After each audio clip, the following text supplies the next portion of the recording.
Khorzaire's the continent. But on the continent of Khorzaire, by golly, some stuff happened last time. So, quite a few things happened. The group the group did an excursion into some ruins, some like shrines, some kind of tomb thingy underneath Ituusk that had not been explored yet. It was able to be explored because of one Dimio's Fool Killer and one Nezev Monaco. Nezev seemed to have like a thing that opened it, and Dimio's had an agreement with them, and they would go in and hang out and do some cool stuff. But they needed some help. You guys were the help. Clued in to the happening by Xalia's mother, Lady Merrill. You were a shoo-in to be picked. And picked you were. Splitting off to investigate two different paths. You fought some scarabs, picked up some gold, beat up some water, fell asleep underwater, woke up out of the water, high-fived Nezev, got a really cool purple torch that, let's see, currently belongs to Pastiche, and had an arduous battle against an ancient herald lurking in the depths of the ruins. Because you didn't have to fight the scorpion, somebody else beat you to that.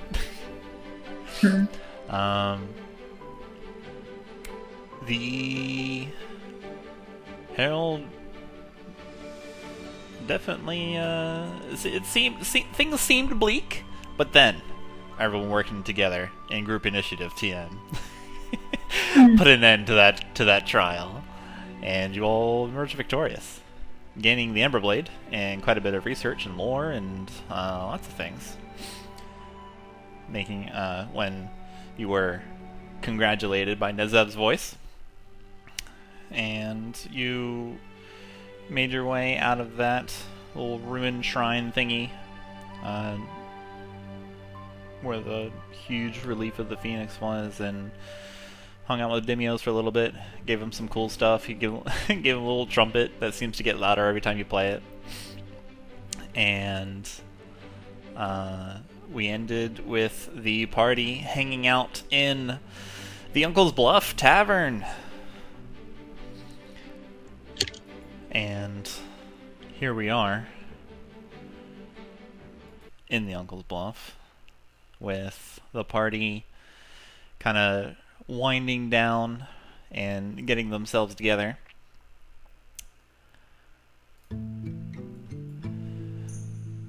The bartender has already poured you all your appropriate drink for 3 copper each. 3 copper for water? Yep. Apple juice. Apple juice. Xalia as everyone is winding down and kind of taking their breaths and reviewing, and just as you begin speaking to each other, thunk, Xalia's face just slants into the bar and she's out like a light. There's your long rest.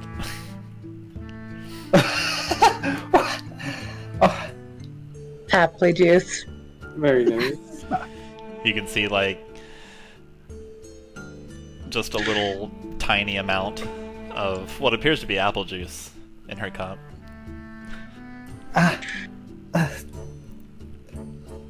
Poke Xalia. Tries. The skin like molds around your finger and starts to like bite it. I pull back my finger.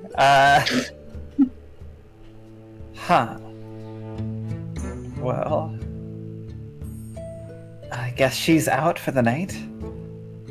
I think we should go and try and retrieve Korakon, though, still. Indeed.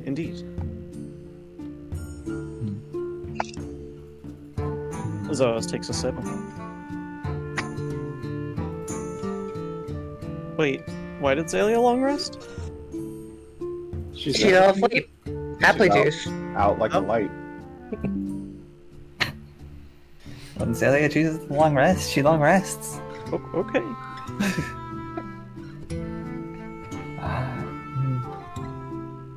Perhaps someone should carefully bring Xalia to our room. I will handle that. One second. And Zoaz will pay for the night and also try to pick up Xalia and bring her over to the room. It's like trying to pick up a noodle. It's not that Your bad. hands literally sink into her and she flops. He'll manage. Like folds her up. Okay. Uh-huh. hot dog or hamburger style folding. I would assume hamburger. Hamburger style for now. Right, like try, it's like how you fold taffy when you like stretch it and then you have to like fold it inwards. You know? This is a mental image. Yeah. How much is the room for another night? 2 silver. Okay. Only we had any money. Yeah, poor Zoaz having to spend 2 silver on a room. And he's going to bring Xalia over to the room and put her on the bed. She becomes one with the bed. She is Uh-huh. blankie mode. Uh-huh. Alright. Well. If anyone else would like to call it for the night, I suppose you're free to, but I would very much like to go and retrieve Korakon right now.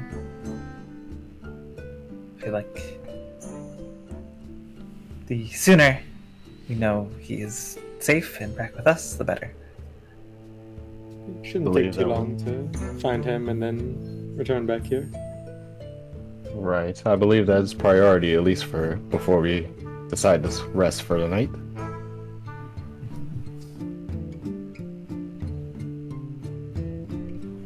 Zoaz comes back up the stairs and rejoins the group.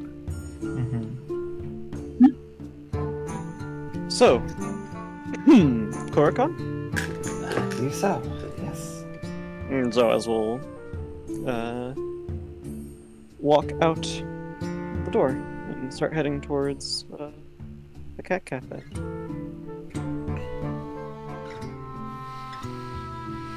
Alright. Yeah. So, The bingo bean, as it were. Indeed. So you head out the door. Paying for drinks, taking last sips, and begin your trek through the alleyways and sands and cobbles of Ituusk, the city within a basin. And you find yourself soon outside the bingo bean.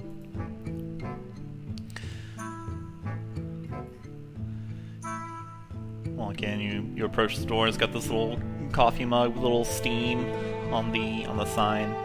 Proudly displays bingo bean and some light calligraphy. That's nice. You can see a cat hanging out right in front of some bushes, kind of licking his paw. Mwah, mwah. does this cat have the belt? Make a perception check. Mm-hmm. That's the kind of game it's going to be, Accel. Okay. Playing this game. Wait, hold on. Holding on. Oh, it's okay. Never mind. 15 is fine for Okay. now. This cat is a kind of like a black and white belly cat. Does not own a belt.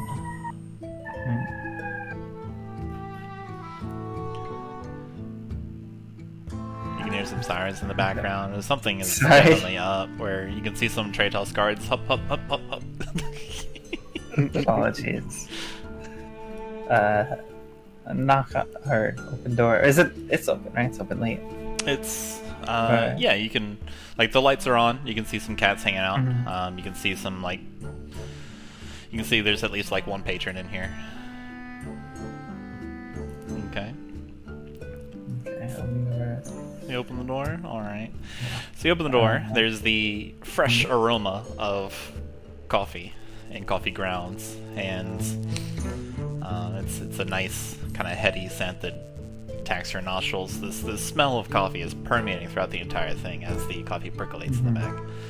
And there's different, like, earthy aromas, some hazelnut, because it's a popular item, so always got that smell on it. You can see that there are many cats around. Many tables around. As soon as you, like, the moment you walk in, just a little chimes. You can see the proprietor kind of poke their head. Oh, hey, sit anywhere. I'll be with you. And as you walk in, you notice that there is another patron here, just quietly enjoying their coffee. This patron has just dark hair. They've got they're looking down, writing some just in a notebook. They have some determined eyes, and they're wearing a cloak that is made of feathers. And they kind of like go with like purple and white gradient, and yeah, it's feathered. Feather is here. There is a cat next door. A calico cat next door. Unfortunate. Does the calico cat have a belt on? Make a perception check. Any chance? There are The calico cat doesn't have the belt on it. That's odd. there are many cats here. It's simply that Feather has one. Just in her lap. Where is it? There it is. That's odd. My skills button is putting the skills up towards the top of the screen and off the screen. Oh, cool. With my 21 perception, am I allowed to see that the cat has, if the cat has a belt on? You are allowed to see that. I can fix that. Thing where it goes off the screen. Here you go. Down. It might reload you. Oh, good. No, it does not. There, I fixed it. Yeah. Anyway, so Zoaz, from your position, like on the stoop, you're just scanning for cats with accessories. There's a cat with a little bandana. There's a cat with a little hat. There's a cat with a with some fun little boots on. They look like fingerless gloves. There is a cat that has a belt, and is the cat that is currently residing in Feather's lab. You can see that Feather is simply idly petting, just stroking the cat on the head while she writes. You can hear her muttering. The stupid no good.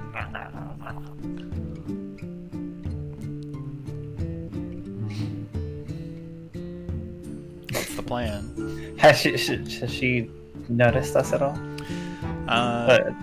Not initially, but she looks up as you have stood in the doorway for several seconds, eyeballing her, and she now notices you. I think Pastiche would have made a point to kind of stay around the corner and watch their backs. Yeah, Chuman is gonna hang around at the front instead of walking in.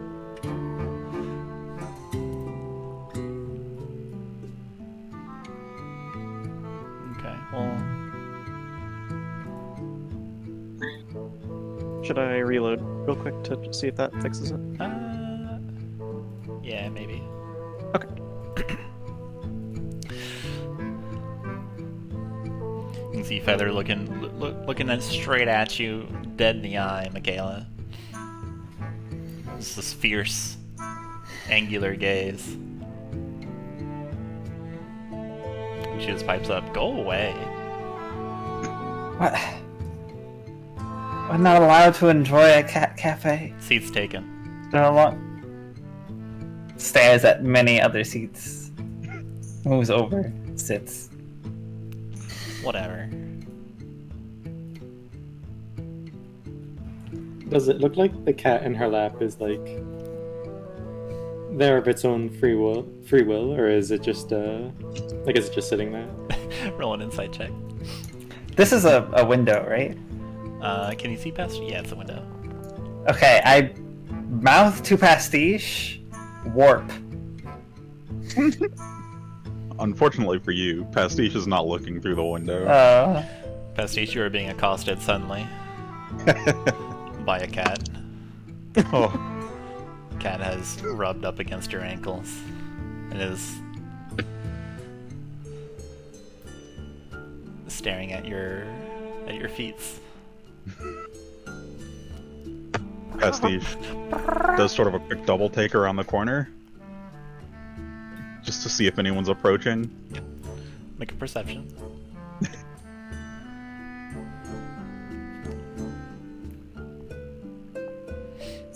Looks good. Before shirking their self-assigned lookout duty and leaning down to pet the cat. Cat kind of Use my mage nuzzles into hand. their palm. Summon a spectral vulture, mage hand, right in front of me, Pastiche, on top of the cat's head. And just sort of caws at you. Pastiche, slightly taken aback, Looks looks up at the vulture. it's like extending its head sort of towards the window, like behind you. Turns around. I'm mouthing warp to you. Pastiche kind of looks past Zoaz and Makayla, catches another figure in the corner of their eye. Like I move out of the way a little bit. Probably doesn't pay very close attention to Makayla.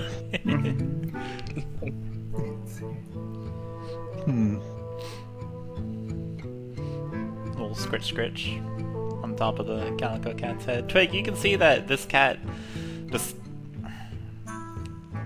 Feather does kind of have her like kind of arm resting on the cat as she scratches the head, but the cat just has a very like flat face, just sitting there. It doesn't seem enthused, but it doesn't seem in duress. Okay.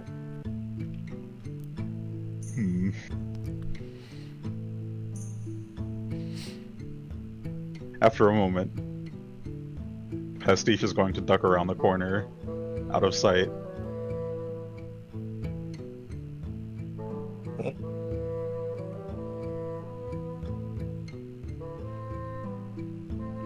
can see Feather kind of like lean down, move her mouth towards the top of the cat's head, just kind of murmur something. "Who's a good kitty? Yes, you are."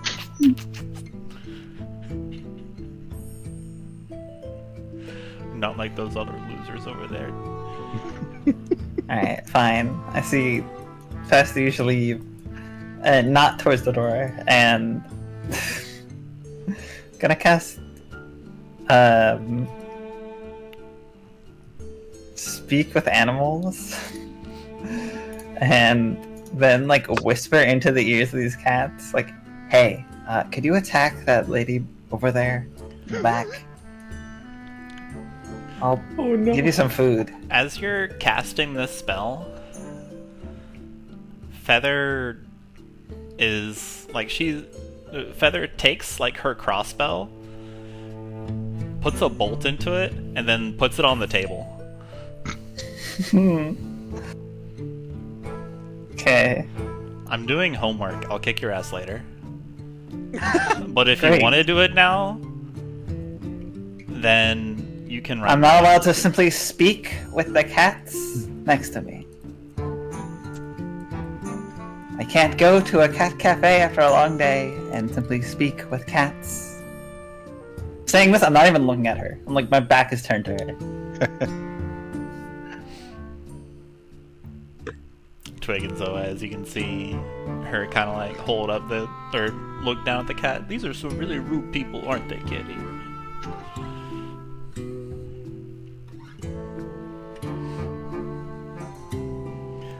So I was gonna order a coffee. Yeah, the Yeah, bartender I'm comes in. waiting for the bartender. Yeah. Yeah, the bartender comes in. Oh yes, sorry, been preparing. It's Worries. Oh, Coffee for both of Makayla, us. sorry, let me back up. Makayla, with your speak with animals, you do manage to speak to the cats, but they can just kind of like look at you and just like long blink.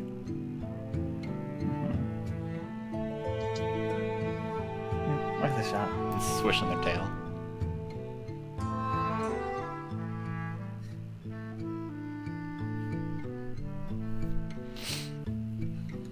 We have a coffee for the both of us. Twig, would you like anything?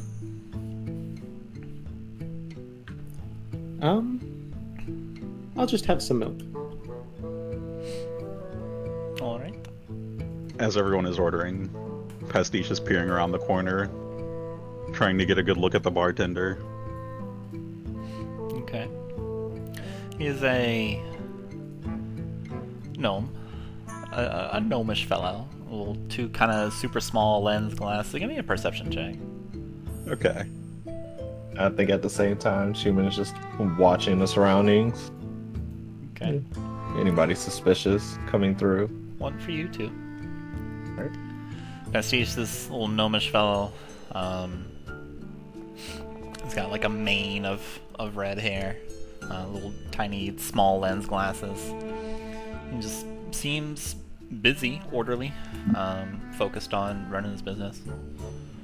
He's got kind of like a yellow, like a dulled pastel yellow shirt on. Okay. Little barista apron.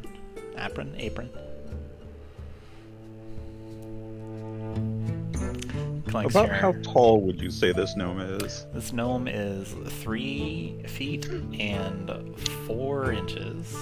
Okay. you assign a random height to this gnome.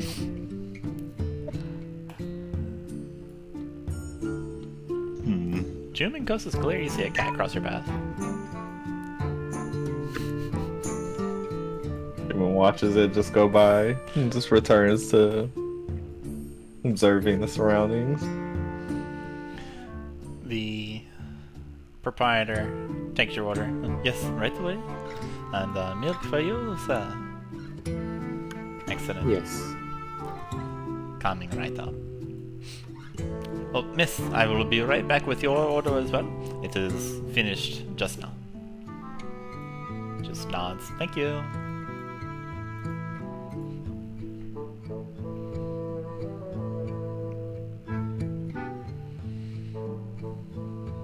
I believe Zoaz is going to attempt to surreptitiously cast command. Like, he's going to do the what are they, somatic components, the hand ones? Sort of under the table, hidden by Makayla. Okay. And then he's going to say, "Come," to the cat that is on Feather's lap. Okay. They do a stealth check. Yeah, make a stealth check, definitely. Come on, Zoaz. Okay. Hey!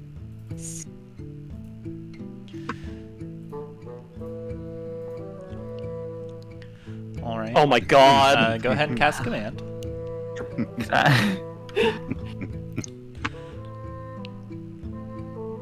Actually does not have somatic components. It's just for. Oh, it's just vocal. Well, but Zoaz is just going to say, "Come."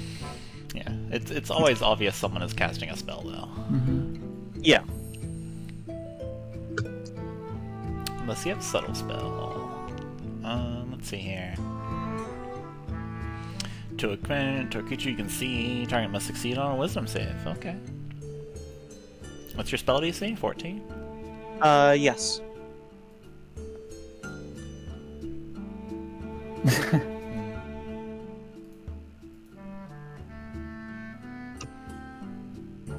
Alright.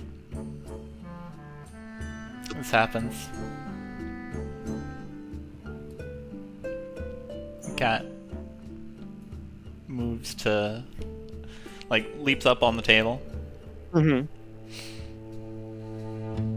Starts walking over to you guys. You can hear Feather, like, get up. The stool kind of goes out, goes up behind her. So, hey! Now you're gonna take my cat away from me? What the heck? If Makayla cannot talk to the cats here, then I figured I would bring one over.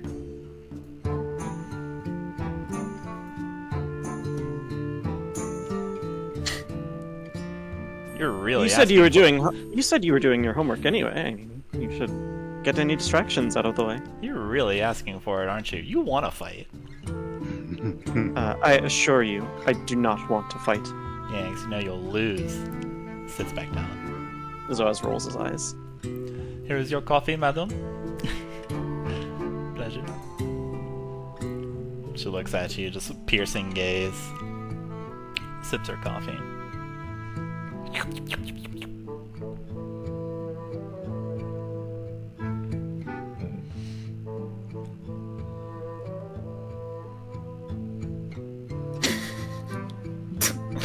The cat has arrived. Cool. Nice. Oh, aren't you such a cute cat?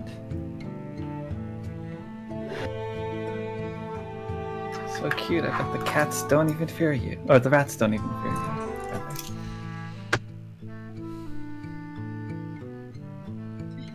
you. Does Korakon cat react at all to me saying our phrase?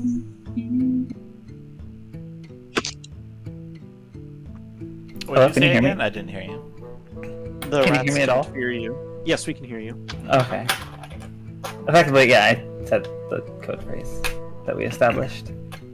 Something like the so cute the rats don't even fear you. Yeah. You can see this calico cat just swish their tail back and forth. Just sitting back on their haunches.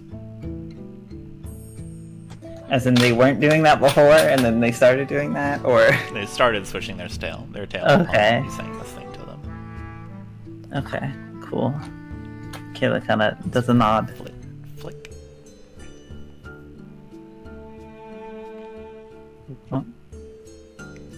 Well, I suppose once we finish our drinks, we should get back. I believe our friends are waiting for us. Or friend, as it were.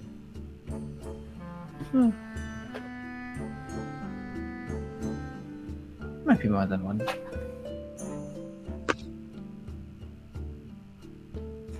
We still have to... Maybe we can still catch Kool-Ace. And thank him for his help. Indeed.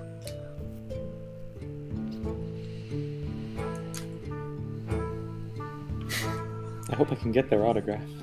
Mm-hmm.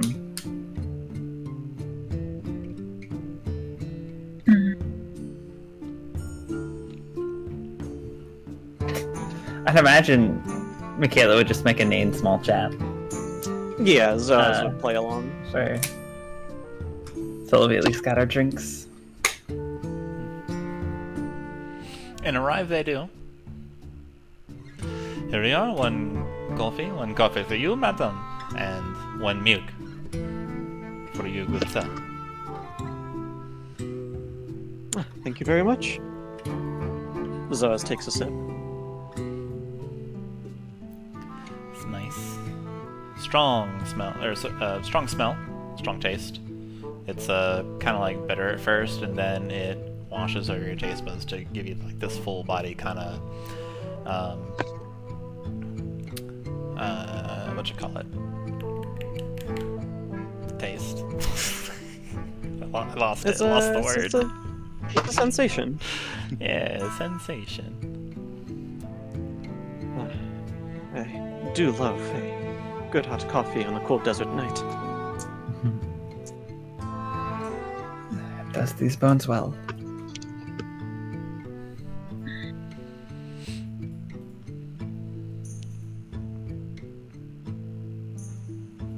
Not that I'm looking, but is Heather still just doing their work? Yeah, seems to be writing away. muttering still.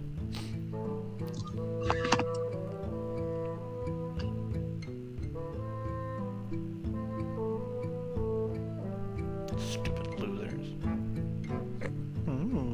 Come with me on the expedition. Whatever. I whisper, Better give me some wings. try to whisper into, or like I pick up Korakon Krat and whisper into its ear. Chuman is standing right outside that door. Okay, yeah. If you can just a point, like sort of gesture my head, like with my head towards the front door. If you wish, you could try to leave now, and might be the easiest for all of us.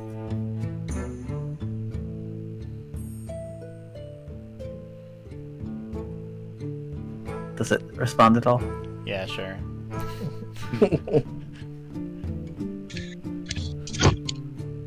Makayla hears, yeah, sure. From the cat. Yep. Yeah. Yeah, I mean, does anyone else hear? Yeah, sure, though. No. Okay, I wasn't sure. I don't know how this cat thing works. This cat belts, maybe this will speak. Didn't come with an instruction manual. It's Mhm, true. I don't think Pastiche I don't know if Pastiche even tried to speak. I don't remember.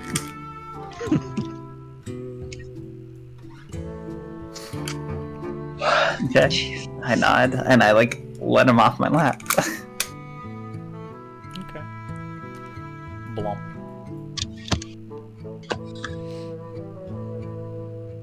Cat looks around. Back, forth. Give a subtle nod. And just walks out the open door. Bloop, bloop. Ah, Chuman, you see a cat exit.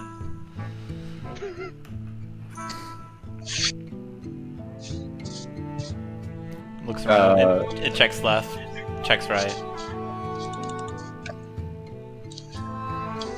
Do I notice that it has the belt and everything? Make a perception check.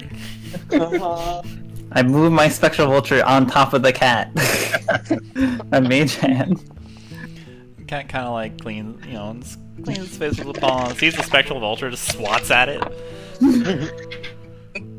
Swats right through it.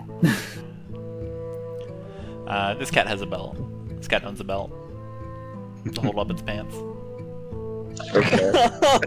Mm-hmm. Cat pants. Yeah. Oh, let's see. Chuman's gonna take up the cat and says, Korakon. Please give me one moment. And Chuman's going to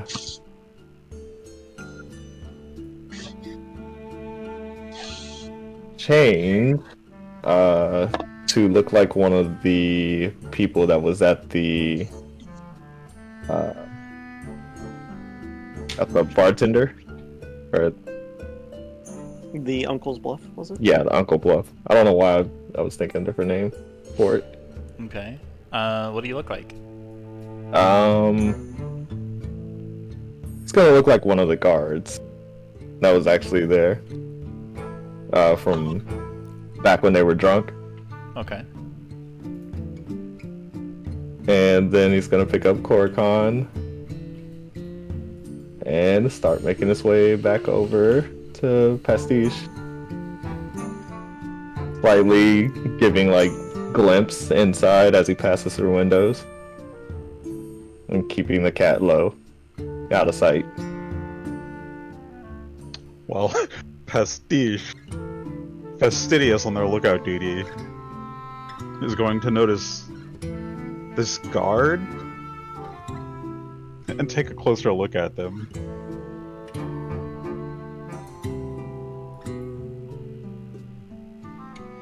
Okay. You peer at this guard. And Chuman, I'm sorry, I didn't hear. Did you say you've got the cat with you? Yes. Okay. You peer at this guard. They are wrapped up in these kind of like orange shawl-like robes, and then they've got, wrapped up like kind of orange cloth trousers, little kind of under bodysuit beneath it. Well, it's just kind of like a almost brown-black head wraps. My vulture is making a nodding motion as best it can and with its head, all flapping around. The guard is carrying a cat. As I walk by, I see Pastiche. Just give him a silent nod.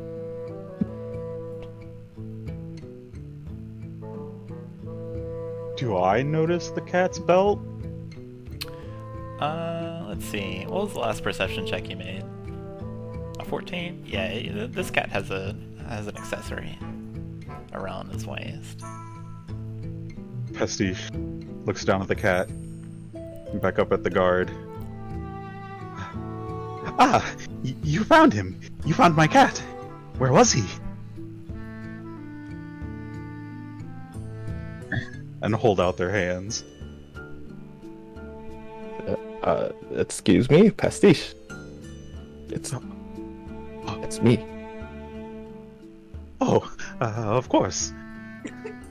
Of course. Why are you, dressed like that? Chuman? Is it obvious? So that Feather doesn't find out as I'm passing through the windows?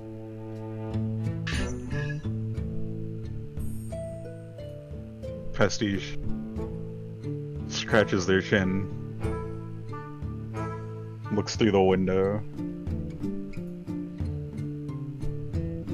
Chuman just mutters under his breath. You mean to tell me you didn't see them? Well, I just didn't think carrying a cat would be so conspicuous. Well, they apparently, seems like they were dealing with something inside, because it took quite a while for them to even have the cat come back out here. I suppose that something was rather funny inside, and at least they've dealing with it as quietly as possible. Oh well, we've got what we came for. Pastiche leans in, pets Korakon on the head. Meow. It would be best if we head back before anyone else sees us. I don't think stealth is necessary here, but yes, we should get back.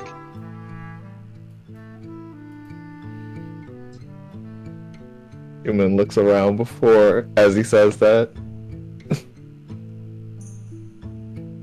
Have you considered how Feather had gotten in there?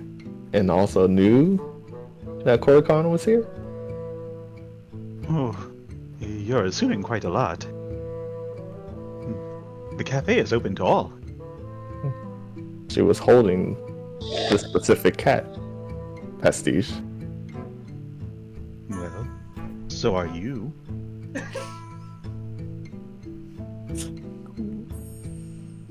It is not suspicious to pet a cat at a cat cafe, is all I'm saying.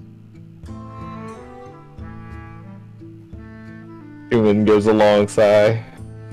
Alright. Off we go. Let us head back. Pastiche takes one more look through the window. You see me nod. Chuman starts heading off. Hat in tow. Pastiche nods back to Makayla and follows Chuman. You two can hear a racket. Like a bum bum bum bum bum bum bum bum, like something tapping on glass. You look in the direction, and you can see an irritated-looking gnome with fiery red hair just furrowing his brow at you, pointing at at your carrying a cat, and it's kind of like the universal "What are you doing?" hand motion.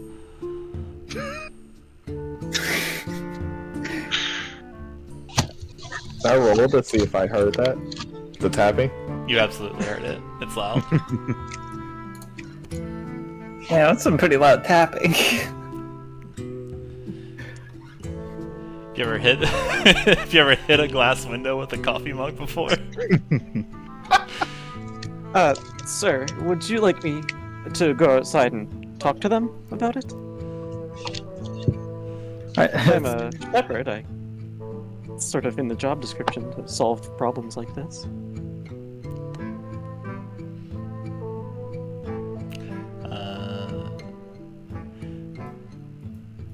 For the sake of this, we'll say that the proprietor is like checking in on you. And that's when they say, "Go get my cat back. They are taking my cat."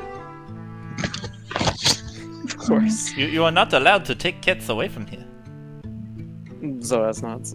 Yes, indeed. And is going to walk out of the establishment. Perhaps they simply thought it was a stray. What are you two doing? Just take the belt off and go. Chuman turns back. Someone wanted to continuously look back. Just take the belt off and go! Pastiche turns to Chuman, turns back to the window, turns to Chuman, turns to Zoaz. You can see the gnome just kind of like waving his arms frantically, like "Give me like the gimme," like scooping towards him. Turns back to Chuman. You can see them yelling, and Twig and Makayla, "You give cat back now." Takes the cat. Places it down in front of the window. And removes the belt. Okay. Uh-huh. Chuman just crosses his arm and watches everything unfold. There's a sucking sound. What? Yeah, that was what it was. It was a sucking. Oh. The cat explodes into a crab. Crap time. Zoaz is going to walk into the establishment and say, it appears that it was not your cat at all. You can see the bartender just like take a step back. Oh. Wide, like eyes as wide as dinner plates. Whoa. It's a simple misunderstanding. You see Korakon's like splayed against a bunch of plants. Why is it the plants? How did he move like 20 feet? The cat belt works in mysterious ways. You make a persuasion check, Zoaz. Chuman steps towards the wall. What is out of the- sight. What is the meaning of this? I don't know what to tell you. It seems like it is not your cat. It is a crab. None of my cats are crabs. That is what I'm saying. It is. Clearly your that cat. one was, so wasn't your cat?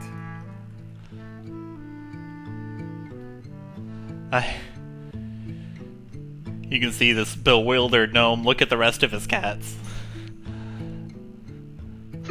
Are all of you crabs?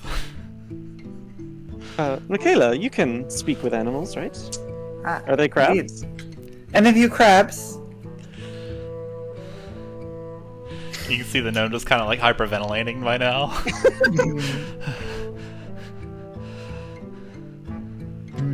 No, none of them are telling me they are crabs, so I think you're good. It seems you're good, yes.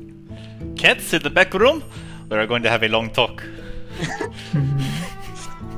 At any rate, The talk would be about trust? before I go, how much was the coffee? Get I out! do not wish. Oh, okay. Zoaz puts his hands up in the air and walks out the door. Puts like a couple, like 3 silver, just like for coffee and As an It's like- apology about the cat. and then we'll be like, we'll put like just a gold.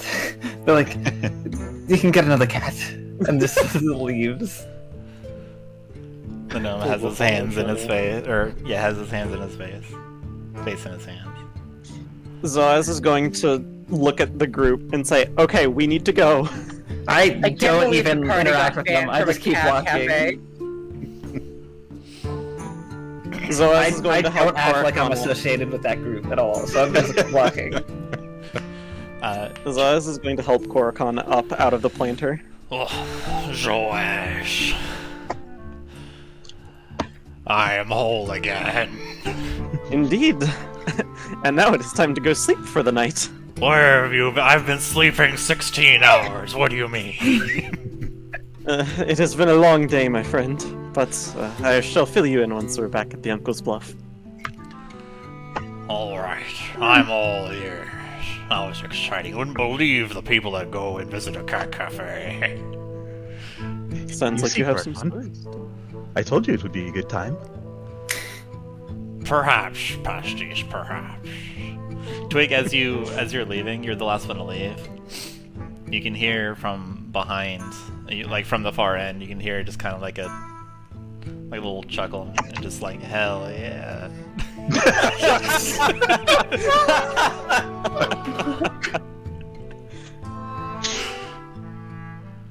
That's spooky.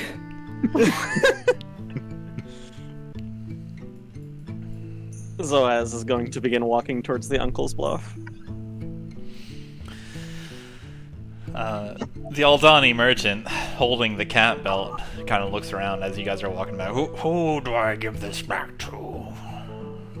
I believe that would be Twig. Twig, here you are. And Twig will take it from him. It was an interesting idea. A successful one, it appears.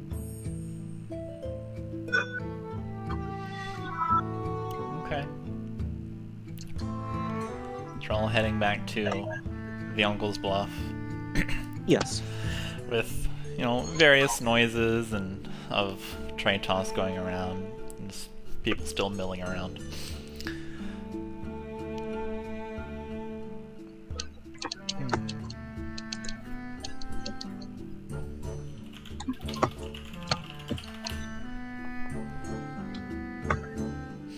Okay. All seem to get back there in one piece. There are no more cats to accost you. No more gnomes having existential crises over their crab cats. Once the group would be like a distance away from the cafe, I'd rejoin them and make sure, like, ask Korakon if he had everything still, like, wasn't missing his package or anything. My mind is a little fuzzy since being a cat. Where did we leave my cargo? We didn't. You had it on you when you were transformed, and it transformed with you. Did I? It's Indeed. not in my claws now. Zoaz stares blankly at Korakon. Where's turns my the belt. cargo, Zoaz? You were the one that had it when you were a cat. Were you had at any moment during today? Did you turn back from a cat into your form now? No, I've been quite pampered all day, Makayla. I had no reason to. I'm insight checking. You incite the Done. crab. Inside the crab. Is He, there any hints of lying? he seems pretty like pumped up about it. Like he's happy. Like the statement was a proud statement, like a happy statement. Like Hmm. you can see him kind of like glisten a little bit. That's a properly brushed shell. Zoaz sighs. Oh, Selene, please guide me. And Zoaz is going to describe Korakon's cargo and use locate object. You sense the object back where you came. The exact direction of the bingo bean. We'll put you guys kind of like over here.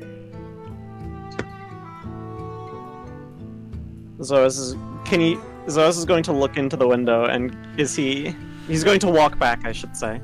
Okay, you walk back. You see. Is it in the bush? You see Feather outside next to the window that Korakon was. You can see her kind of like. She has her back to you. You can see her kind of wrapping on top of a wooden rectangular box in the bush of flowers. Friends, come here for a minute, please. Feather picks up the box, shakes it, puts her ear to it.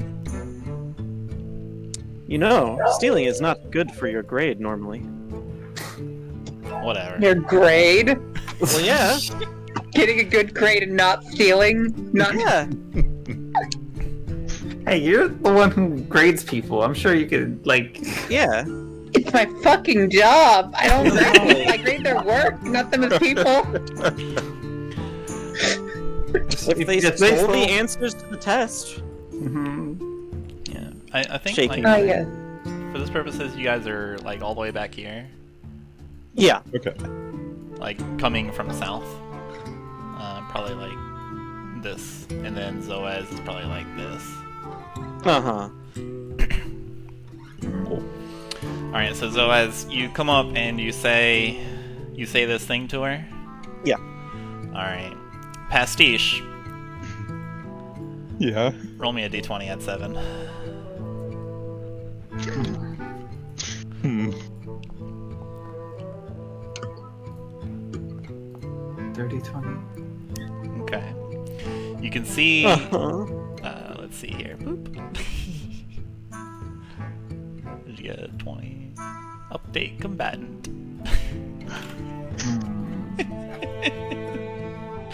You can see Pastiche from your ways back there.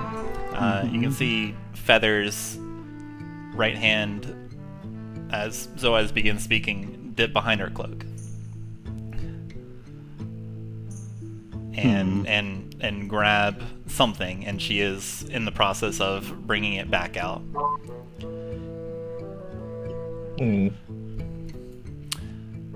Boy, this would be a great time to have some spell slots. Oh, I Same. forgot to change the That's music. why you should have gone blanky mode. Yeah, I forgot to change the No, if we went blanky mode, we definitely would have lost the crab. music. Here. This is the Feather music. Sorry, I forgot to change Okay, it. cool.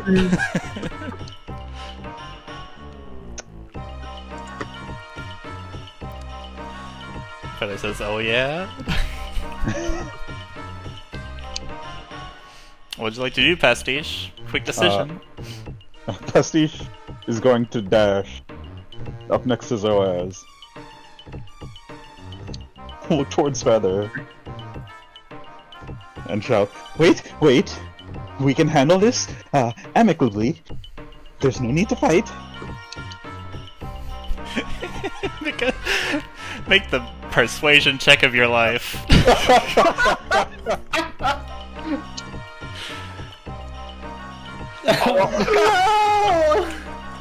A 1, huh? Of my life?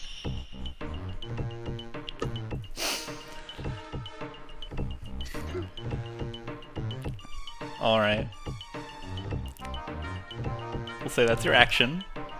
Longest sigh. Wasn't Pastiche's action dash? Was it? Oh, alright, well, that's fine. Yeah. Okay. Do you have a response to this as Feather withdraws a crossbow and points it at Zoaz? Not one I can do without my action. Says, levers it at Zoaz, and says, "Dumbass." Does a 14 hit you?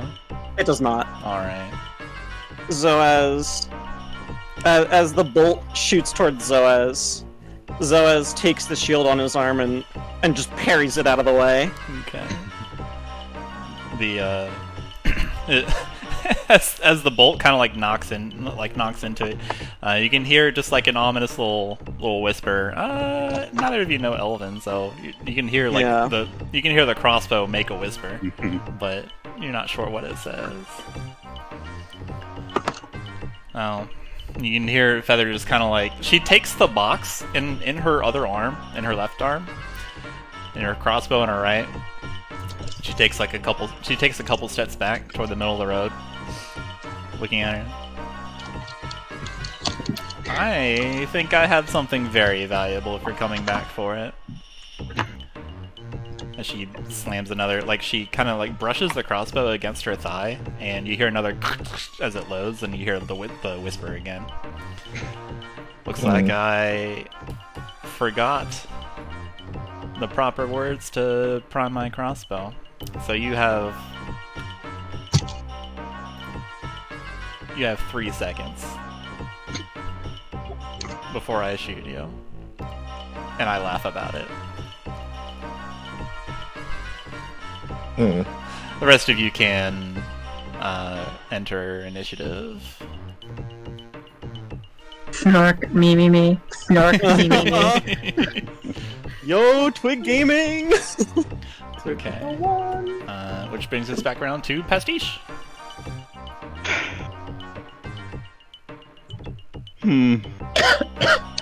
Feather has a big grin on her face. She's got a crossbow levered at you, and Korakon's kind of rectangular, maybe like 3 foot by 2 foot wooden parcel, locked lid, locked with a padlock under her arm.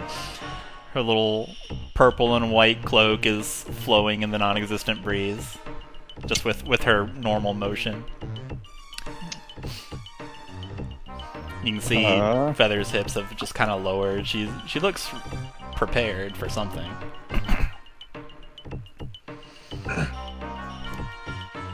Well, cool trick turning the cat into a crab or the crab into a cat. Been looking all over for him.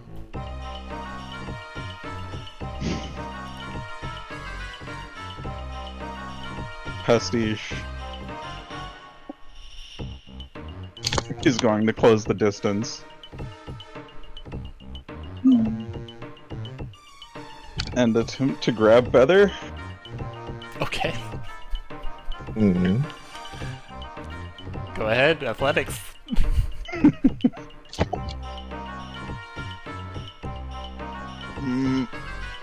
Oh.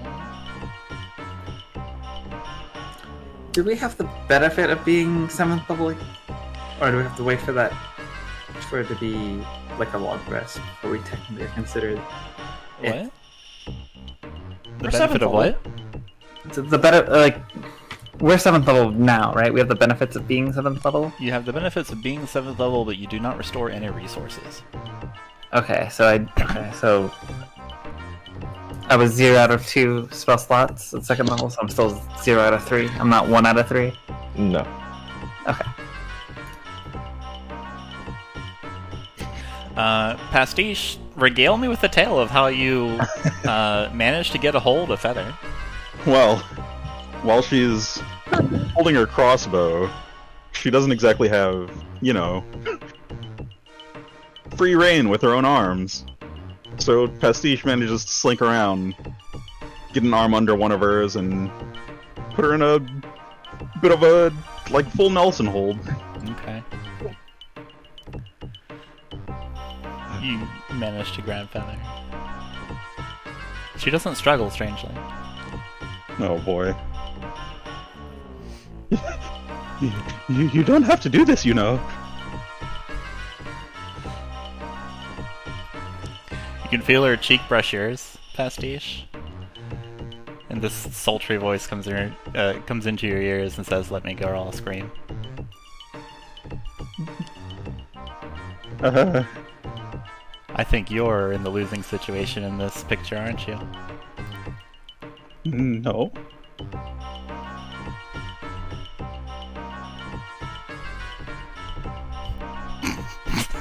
No. No. Alright. Okay. And that's Pastiche's turn. Alright.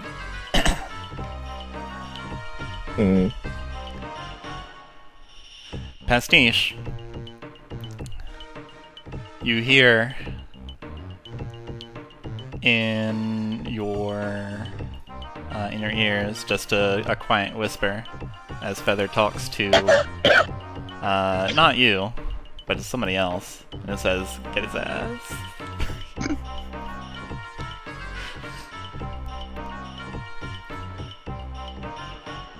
Does a 17 hit you? Yeah. Zoaz? Or... Pastiche. It's a disadvantage, no? It would be, but Feather's a weird one, huh? Okay. Yeah, 17 hits. Alright.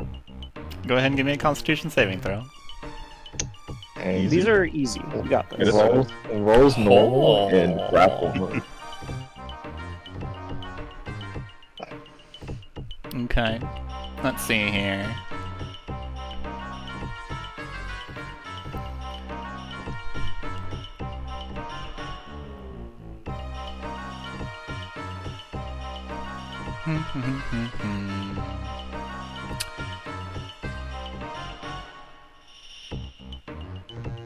Blammo. Alright. Blammo. Okay. Blammo. You take 26 piercing damage and 6 poison damage. Ow.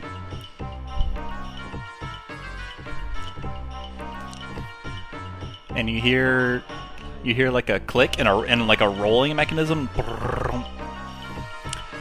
And she shoots you again. Oh. Does an 11 hit you this time? No. Okay.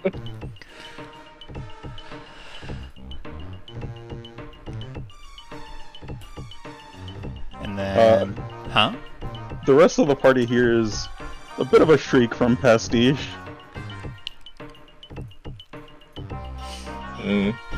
And Feather immediately starts making a massive caterwaul. Ah! Help! Help! I'm being attacked! Ah! They're trying to get me! They're gonna do weird things! That ends your turn.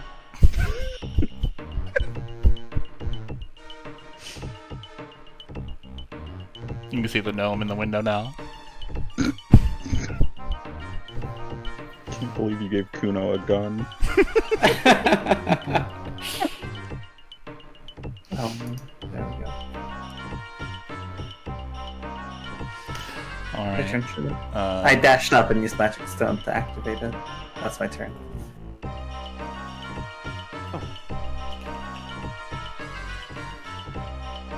Which brings us, Korakon. which brings us to the four of you are in group initiative. Yeah. Actually. Korakon, your package, can it take an arrow? You can see him think quickly, but for just a moment. It can, Chuman. It's safe in there. Hearing this, I assume, Zoaz is going to run forward and, like, try to give Chuman a clear shot as he does so. You can hear from that far? Oh, you are very far, aren't you? Never 70 mind. feet. You whispered. If you whispered, then no, Zoaz couldn't. Then he's not trying to give you a clear shot, he's just running forward and going to take a grab at the package. Hmm.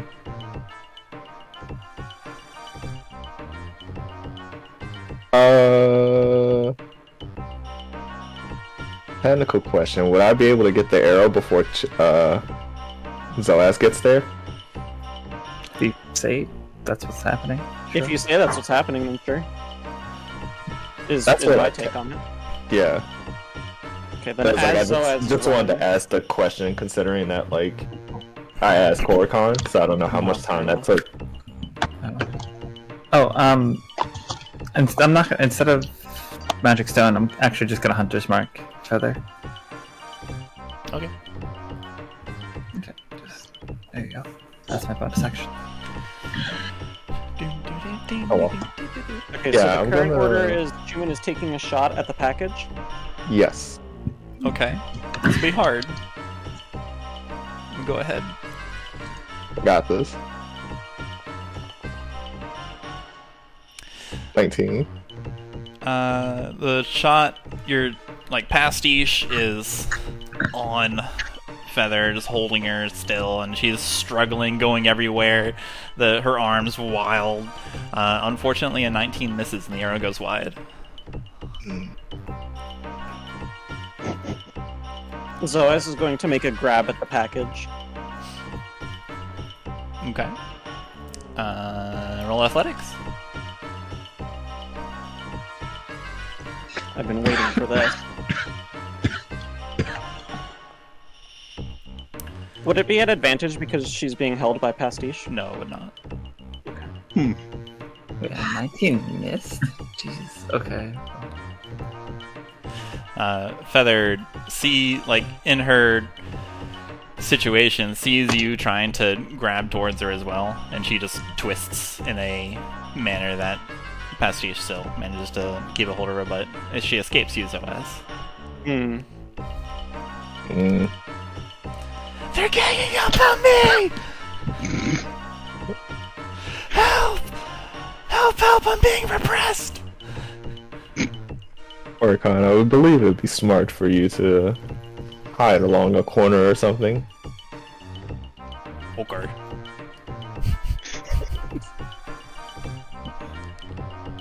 I think Chuman's just gonna move. At least, like, slightly behind cover. Just kind of, that's it for him. Okay. Hearing the shriek from Pastiche, Twig is just gonna take off at a dead sprint towards the noise.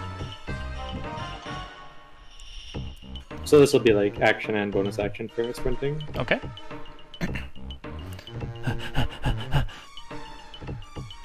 Dang. By the time Twig's legging it. By the time it catches up to Feather, he's too out of breath to do anything else, but like brandish his scimitar. Feather has enough time to make a snarky quip towards you, Twig. It's like, oh, you're gonna find another alley to be face down in? Help! Help! They're everywhere! Will you just be quiet and hand over the box? Painting. Pastiche says. How much? Ah. She kind of gestures with the crossbow. Your friend back there knows what's up. How much is it worth to you? Literally no idea. Alright, well, looks like we're still fighting. Help! That wasn't even a lie. Makayla just doesn't really know what's in that. Well, figuring things can't look much worse. Pastiche is going to bend down. 10,000 gold. Oh!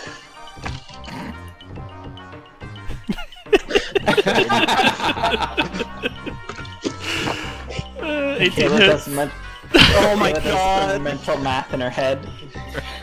Actually doable? True. That's a very grappling Amazing. Ouch.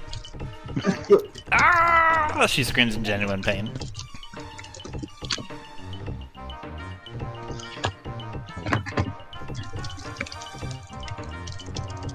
What time is it, even?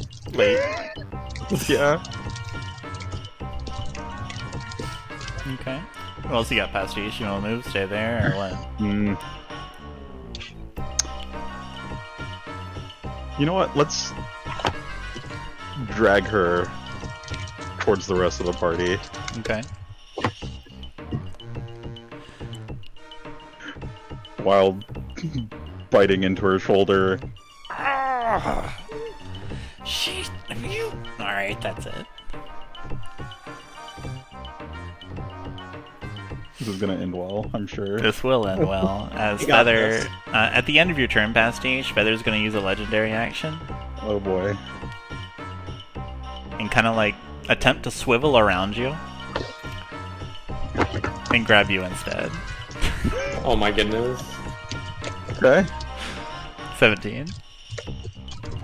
Dang.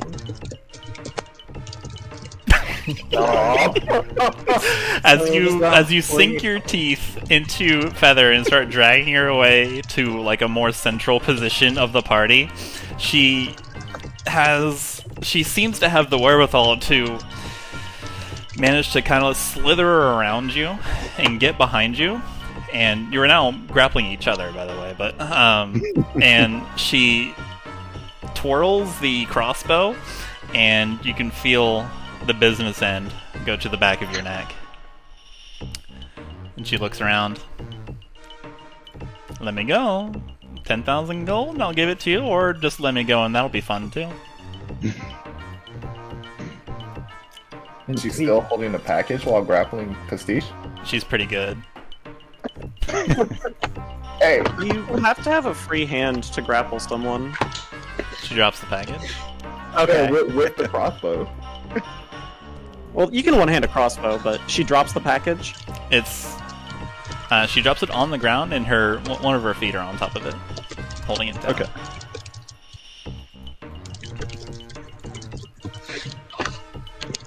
Pastiche, you can hear the click of it. Kind of like you can hear like some rotors on the crossbow, just and it kind of loads another bolt and just. You can hear the whisper again.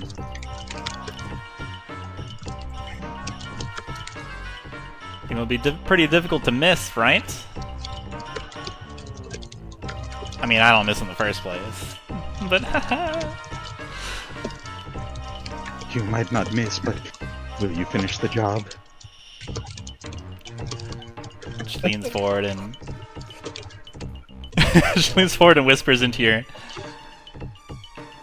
Would you like to find out?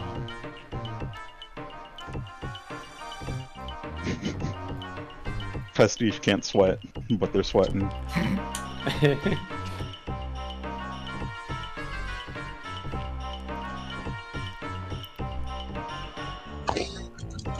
Let's see here.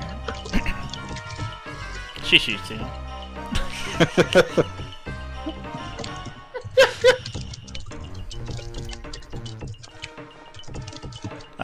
Does an 18 hit you?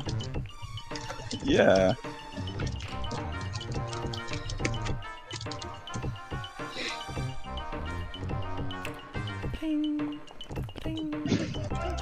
Let's see all of the dice. 17. Sorry. 13 piercing damage. No, sorry. 4 poison damage and 17 piercing damage. Mm-hmm. And I need a Constitution saving throw from you. Mm-hmm.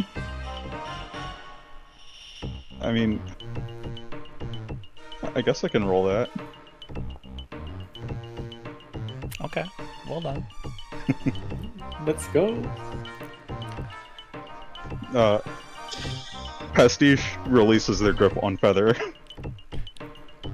And, you know, slumps a bit.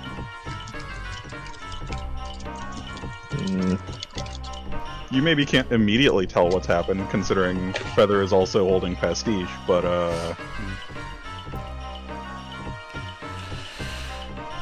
it's probably fine. Carry on. Probably fine. Feather realizes that you've kind of gone a little more relaxed in your grip and kind of smirks. As you go in and out of consciousness, Pastiche, you can hear this kind of like mirthful chuckle. Just and she lets you go down. All right. flips her crossbow, looks around at you. She's got one foot on top of the box and one hand pointed down. It's like, which one would you rather have? The guy or the box?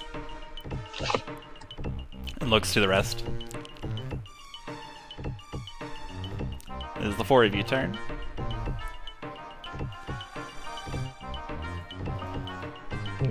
I'm amicable. I'm just having some fun. I think this is pretty funny.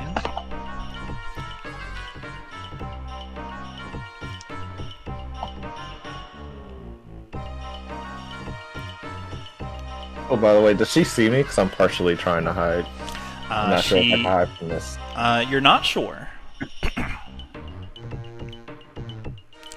She isn't laying eyes on you, but you're not sure if she can see you. Okay. Zoaz is going to look at Twig and Makayla briefly, then look at Feather. She's got the sly, just mischief grin on her face.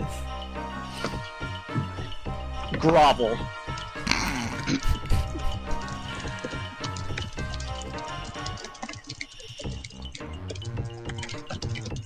No. Wait, no. That I thought if you only hit it, then you fail. No, if you meet it, you win.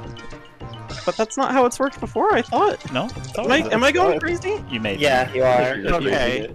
Am I thinking of AC? I must be thinking of AC. You may be thinking of AC. AC, if you hit somebody's AC, then you hit them. But if someone meets your DC, then they succeed on the saving throw. Whoever's rolling has priority, essentially. Yeah. I see. Feather looks at you and says, "No, you." I'm in control of the situation here, clearly. I've got 2 packages.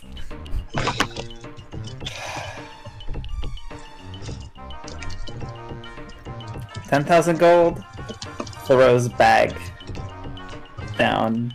Hear loud chunk as a bag of, I guess, 100 platinum pieces just hits the ground in front of Makayla. Zoaz pipes up for both. Not for one or the other. Make a persuasion check. Only I had my level 7 additional. Wait, who's making this check? Zoaz. So you changed the terms. Let's see here.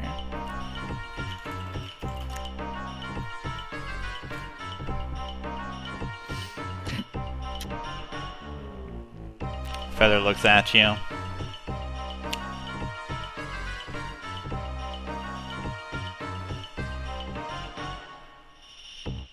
Looks at Twig. Looks at Makayla.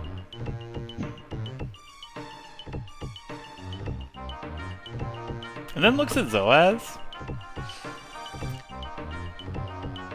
And just, for a moment, you can see, Zoaz, you're an insightful person. For a moment, you can see just like a look of like curiosity or like wonder on her countenance.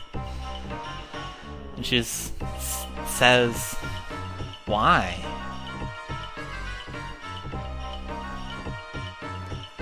Who cares? Zoaz is taken aback. About?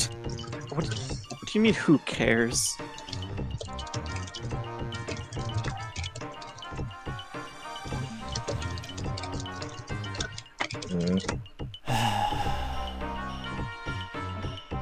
You're the one that offered. Turn the crab back into a cat. That was funny.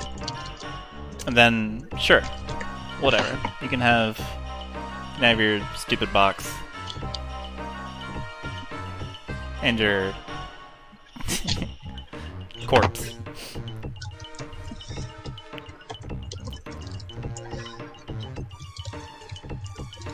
Zoaz is going to slowly approach. Stay back, sir. Zoaz stops approaching. Looks back. I do not see Korakon anywhere.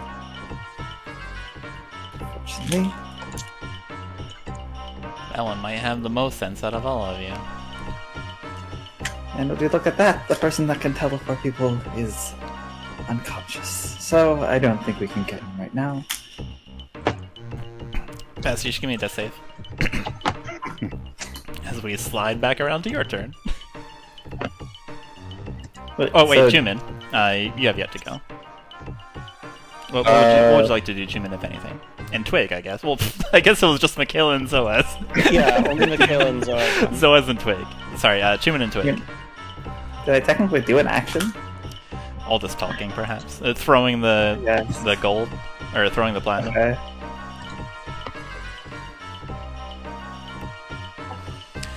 Chuman and Twig.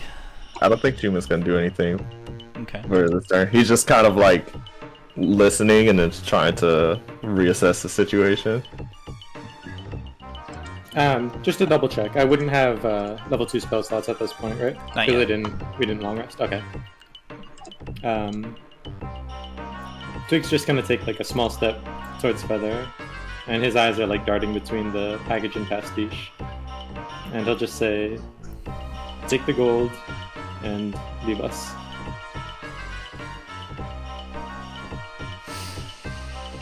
Alright. Let's go to Pastiche. You gotta do. That's a failed death save, but hopefully it doesn't matter.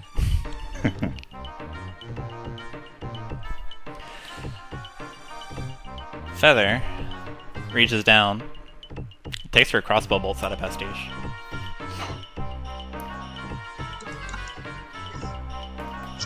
Whatever, this is too easy. I'm outta here. I'll kick your asses later. I'll do it right. Box is left behind. It's not like out of spite kicking it anywhere. Nope.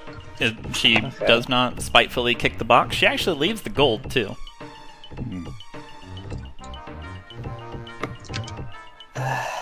Or leaves the Box platinum. Okay. And you can... That's not the item I wanted to use. Whoops. There you go. In that moment, Chuman heads over to Korakon. Gives potion of healing. Like, rushes quickly and gives potion of healing to Pastiche.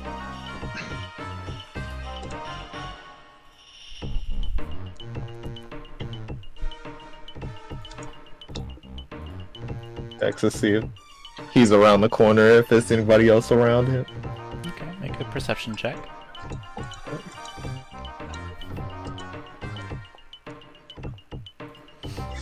You can see a couple Tratos guards sidling your way. Just the two of them.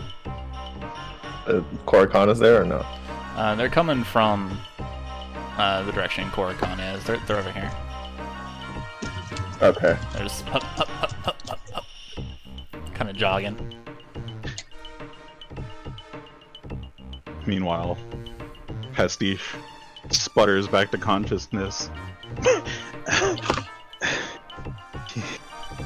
She actually pulled the trigger, didn't she?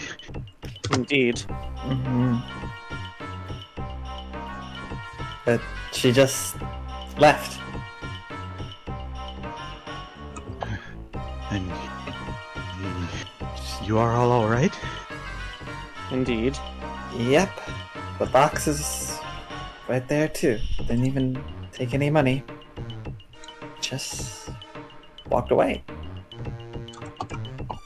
Pastiche rubs the back of their neck.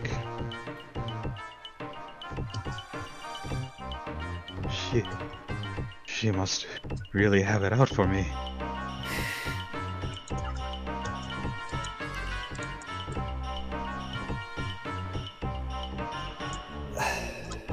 Perhaps... I guess perhaps she just felt no interest in taking you down a second time? I don't know. I do not understand that lady.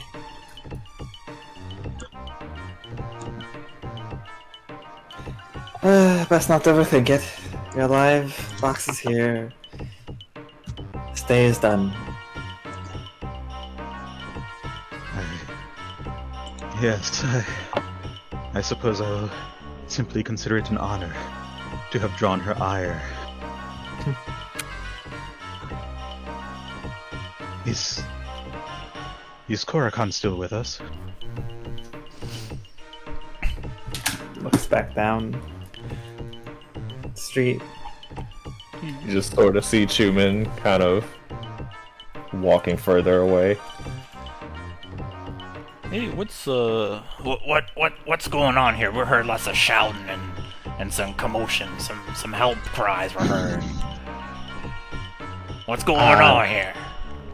Yes, it seems as if there was someone who decided to ambush our party. They're quite brave. They were only by themselves. It seems that they ran away before you two showed up, but almost took out one of our members. They ran off that way, as Chuman points down the alleyway.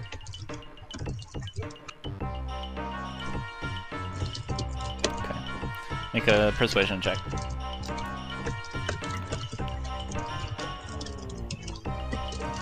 A natural 20. Easy. Alright, we'll take care of it. We'll find them. Hup, hup, hup, hup. Wait, what'd they look like? They were dressed with feathers. Quite white, female.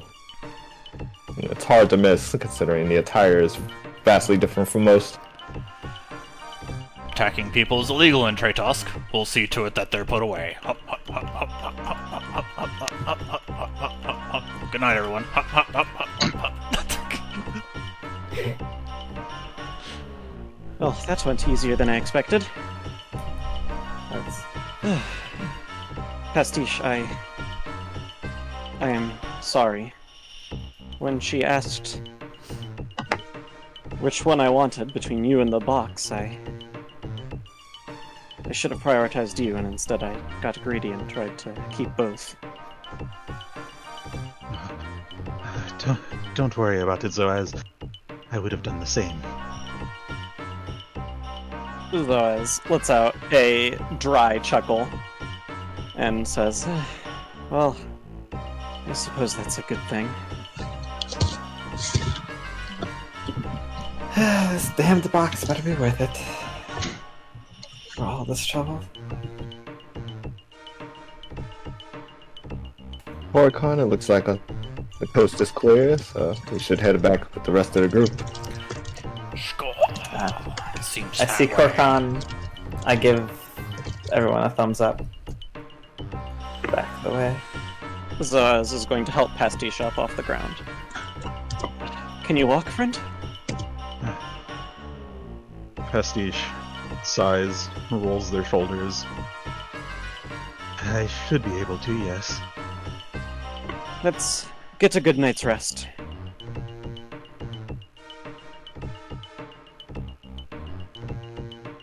And takes off.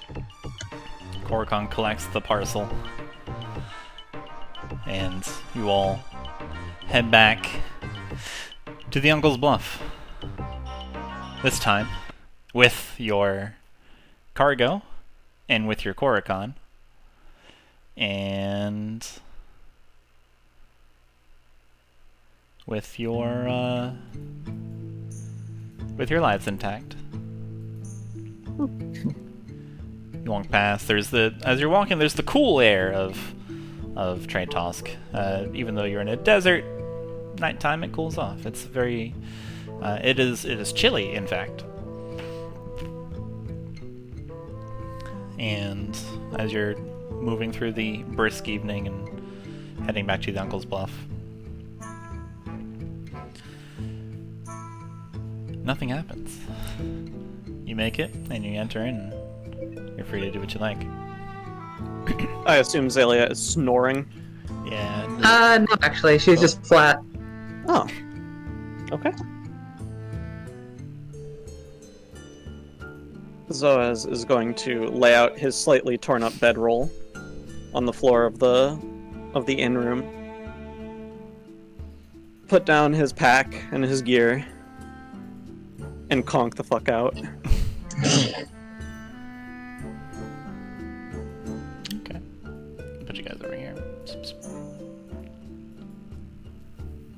Pastiche, meanwhile, is going to stumble over to the bartender.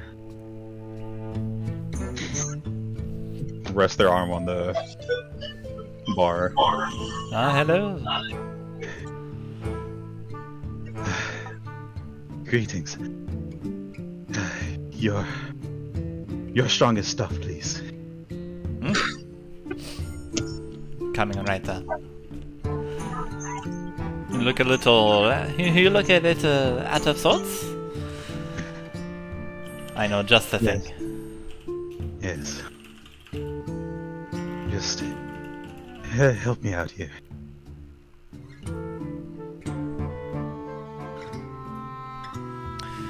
They roll me a D100. All right.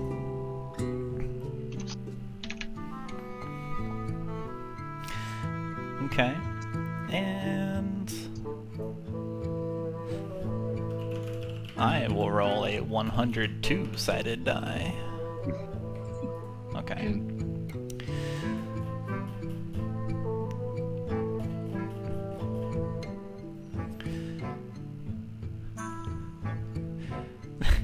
The bartender comes back holding what looks to be a glass of milk. They set it down, it kind of sloshes creamily. And then the gnome kind of takes their finger and dips it below the bar, comes back up. There's holding something in between pinched thumb and forefinger. And they skim these pinched fingers across the rim, and they appear to be doing something to it. And the milky-looking substance turns into this fiery red drink, and it's got these thick, kind of chunky-looking orange bubbles that pop up, and it looks almost molten in nature. And they pick it up, investigate it for a moment, then before nodding and sitting back down to you. There you are. So just Pastiche will nod to the bartender and uncharacteristically sit up, lean back, and chug them up. You might want to. Oh, never mind. Val, there's a little bit of audio coming through your mic. Background noise. Oh, sorry. I'm just shifting around. It's okay. You might want to. Oh, never mind. Yeah, Constitution save from Pastiche.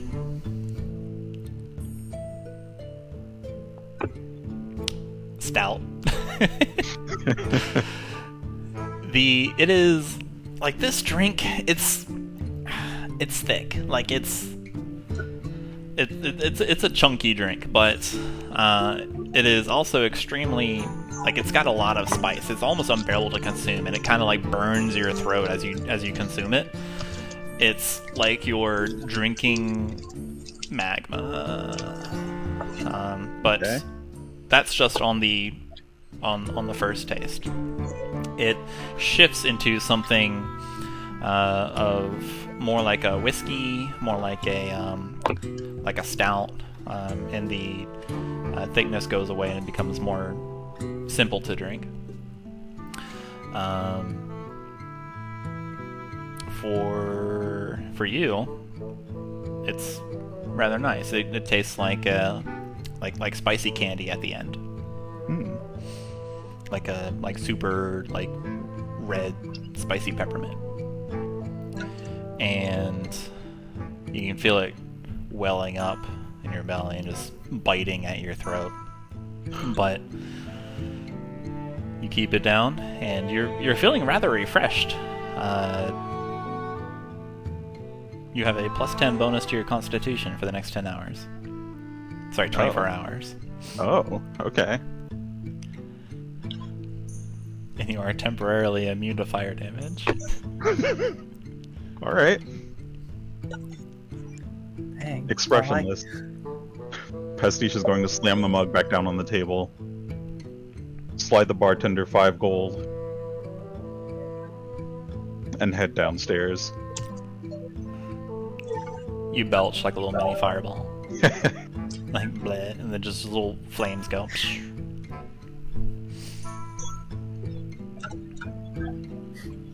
All I got for drinking was hungover. Maybe you should have tried almost dying 3 times first. What do you think I've been doing this campaign?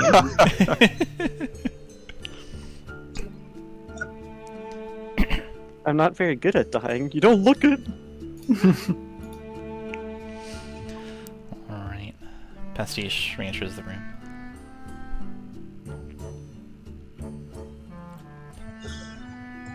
Oh, actually, Pastiche, as you stand up and plop down your gold, you feel something on your rear, on your behind, on your posterior, on your buttocks. Okay.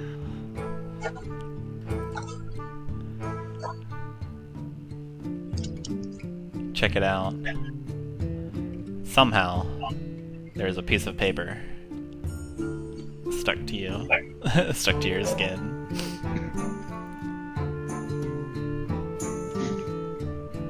What would you like to do?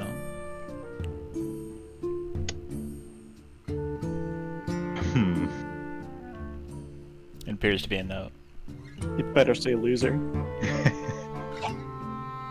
Kick me sign. I think Pastiche is going to grab it, stand up, and read it on their way back to the room. Okay. You read it on the way back to your room, and it's simple. It's in like a little scratch, and it says, "Magic sucks. Try a real art, like killing people with actual pointy objects instead of stupid magic. Smooches!" And then there's like a little mini feather face drawing. Thank you, Feather. Pastiche pauses at the stairs, crumples the paper, and swallows it. Nice.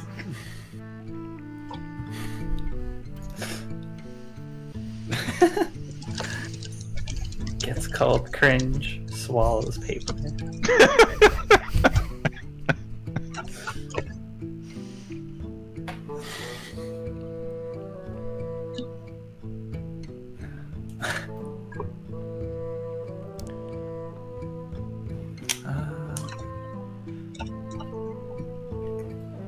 I think Makayla would just be getting ready to sleep at this point. Sucks was spelled S-U-X, of course.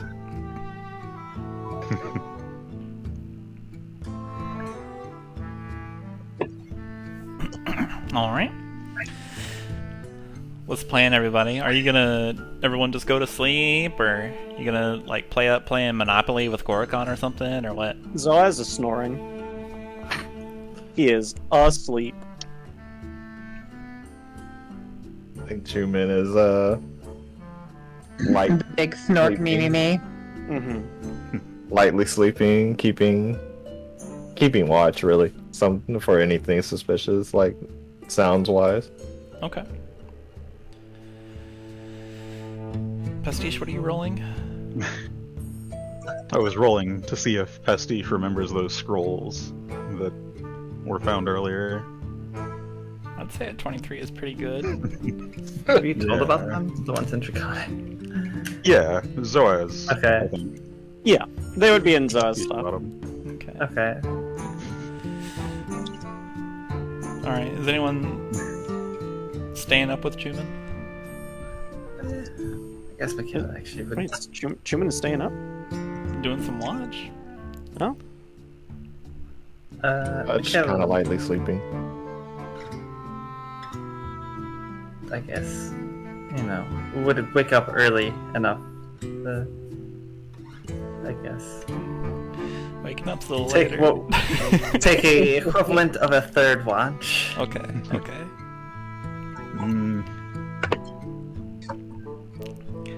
Makayla. No, you can sleep the rest of the night. Well, I haven't gone to sleep yet. But, do you plan to stay up the whole night? Well, figured someone have to keep watch We could after everything we went through. rotate that responsibility. And that way we would both count as having had a long rest.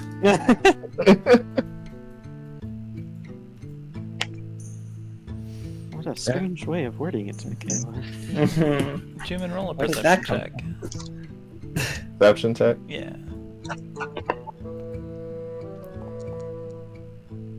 A 23. Okay. You can hear some muffled voices down the hall. What do you mean? That's not fair! You can hear the creak of wood. Just sounds like a door opening, closing. Is it a voice that I recognize? With a tree? A tree? With a 23, even through, like, the muffling of the Uncle's Bluff. Yeah, we'll say you recognize it. It is a feminine voice belonging to Feather. She appears to be treated unfairly at the moment. Wait, is Korakon with us? Did we tell him to stay in our room? You didn't tell him anything, so he's currently in his own room. I hear Feather, and then I hear doors creaking. Yeah. Shortly after you hear a door slamming, and then you can hear Feather just like muttering to himself. Just incomprehensible. Speech incomprehensible. And just to make sure I got the timeline right, this is at the same time Makayla's woke up? Sure. Okay. Wait, I thought Makayla hadn't gone to What? sleep yet. Wait, is this like... Okay. I Yeah. don't know, you guys are confusing me. Okay, I might have messed up the timeline. Chuman was taking first watch. Makayla was going to most likely take the third watch. Was the idea. Yeah. Okay, Makayla is not awake. You are by yourself, Chuman. Okay. Annoying Korakon.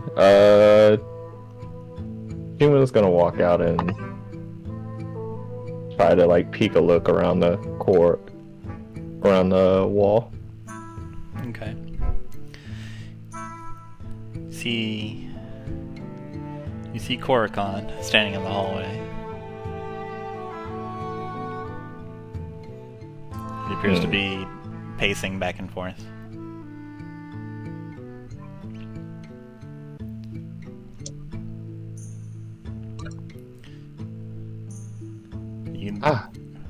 Go ahead. No, go ahead. You. Korakon. Is everything alright? You can see him kind of like he appeared to have startled him. He goes, yes.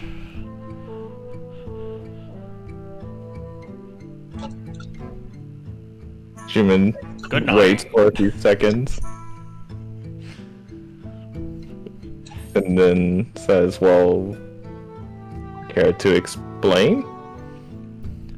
I couldn't sleep, so I figured I'd get some fresh air.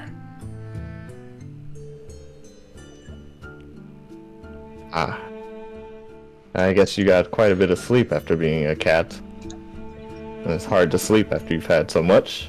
That's right, it's difficult. I keep thinking one more hour, but then that turned into 16 hours. So, you could say I'm as restless as a cat. Something about the zoomies. Human just chuckles. Well, yes, that is natural for a cat. I'm sure that phase will wear off You've only been in it for just a few hours. Well, I'm gonna go wear myself out upstairs now. Maybe order some milk. All right. And we shall see you in the morning. Right. Good night. Good night, Korakon.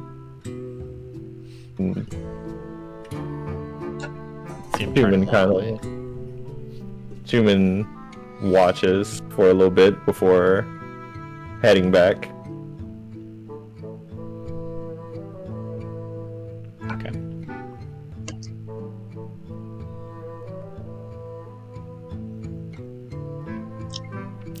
Rest of the of your assigned portion goes on without issue. You can hear like doors opening and closing. There's like the creak,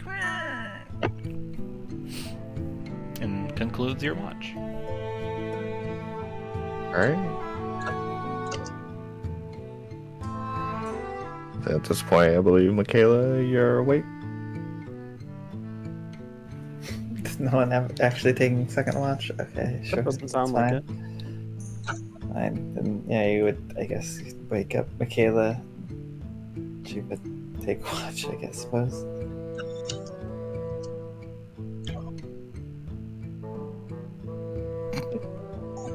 Chuman just slumps and sleeps back to the wall. Okay. Makayla, go ahead and give me a perception check.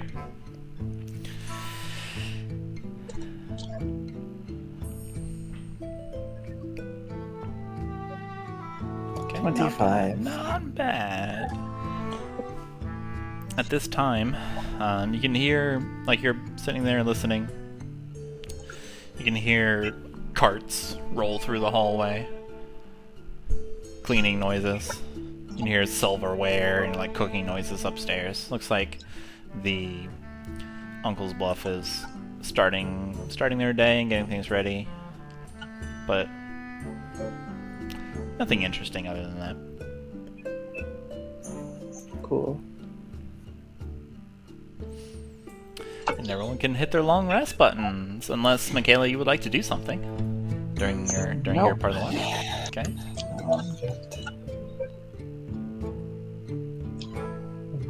Okay.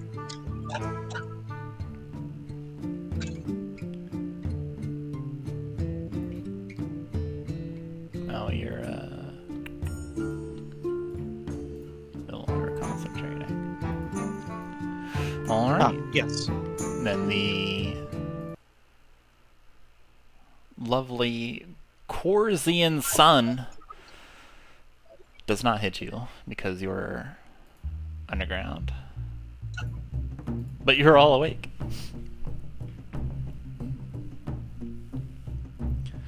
What's the plan? Xalia just is gonna like unfold, basically, like just curl up into a like like she's flat, right? So she's gonna like Paper Mario roll back up. Welcome back to the third dimension, Xalia. You understand? Zoaz is praying in a corner, preparing himself for the day.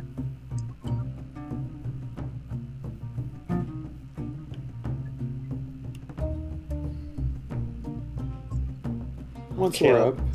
Sorry, go ahead. I was just gonna say Makayla is like kind of groggily.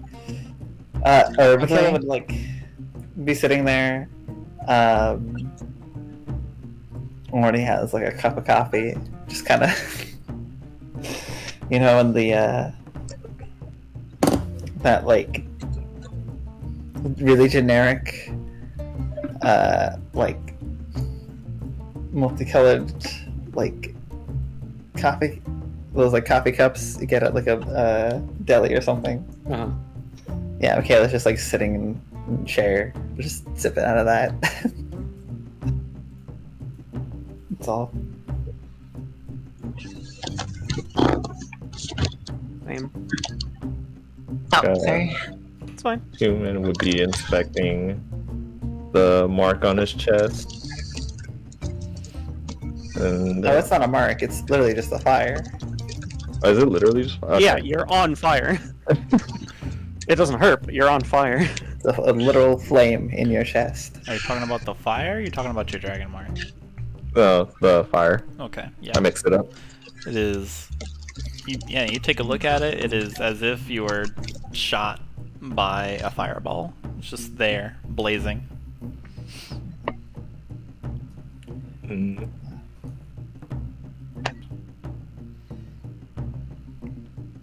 Chuman just kind of mutters under his breath. Damn. Makes this harder to stay hidden.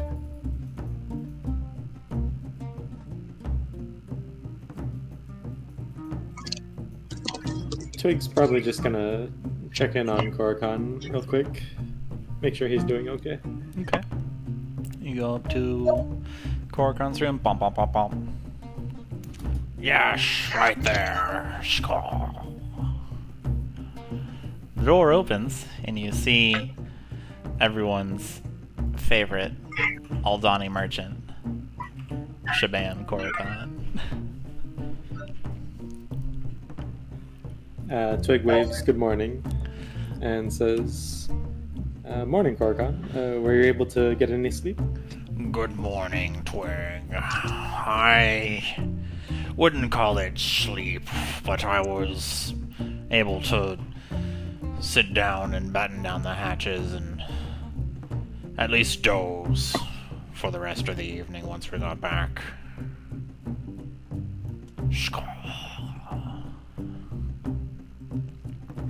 And you have everything on you, right?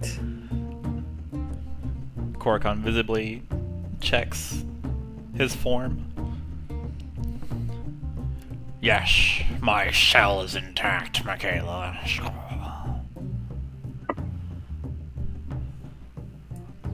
Fighting fit, as they say. His what was intact? Shell. Oh. You can see him kind of Oh, like clacking his okay. mandibles together. Nothing left behind? Nothing accidentally dropped?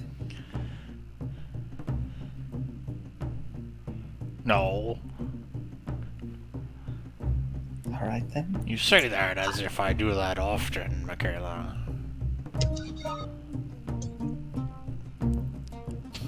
Zoaz is going to stand up, dust himself off a bit and say, well, you'll forgive her after last night. Though I understand you were a bit frazzled.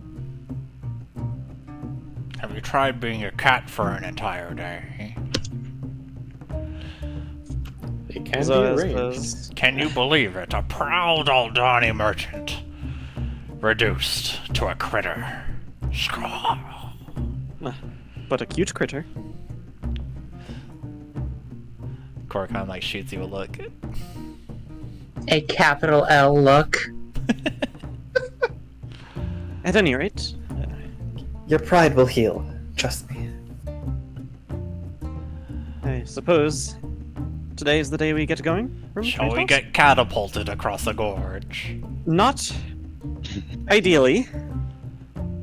I believe. Xalia kind of makes a face. I believe Xalia has a better way for us to get across. Oh.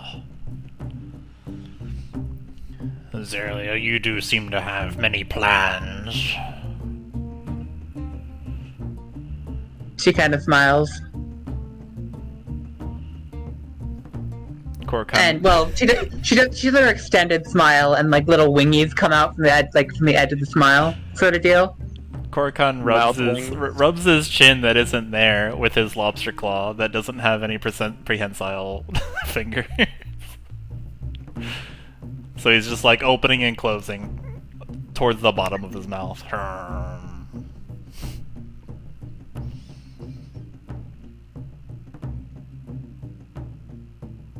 He leaves for a moment.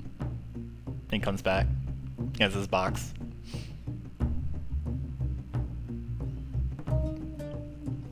When's checkout?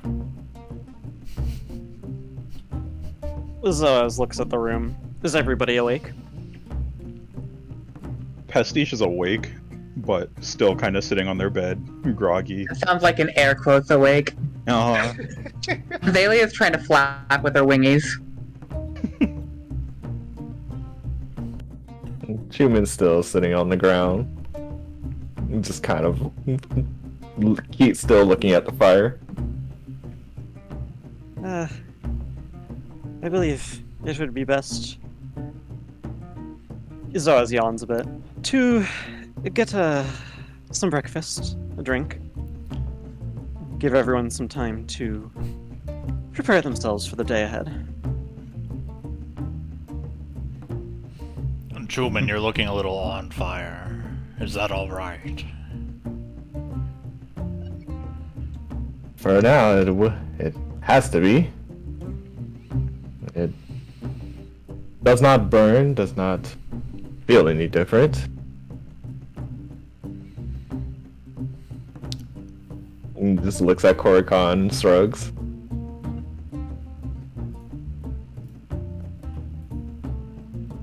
For some reason, I feel like I have seen something like that before. Holds up a lantern like this as well, like this kind of flame, or do you mean like in someone's heart? Korakon points a pincer. Ah, perhaps that, yes.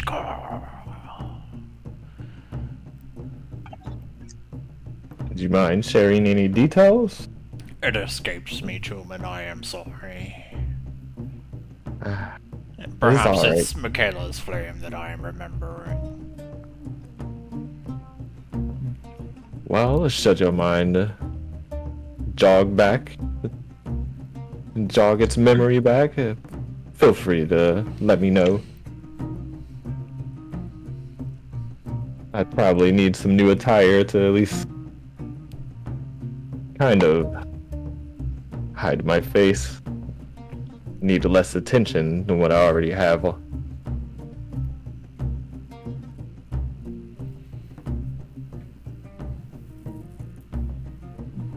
I still think you should actually sheath and cover up. Sorry, not sheath. It should be sheath.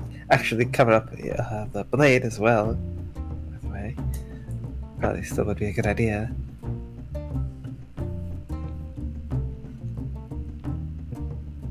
Not sure why you're so fixated on that. If you want, whatever.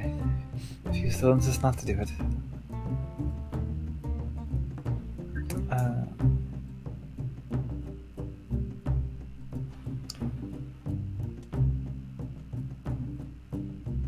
Makayla would get up.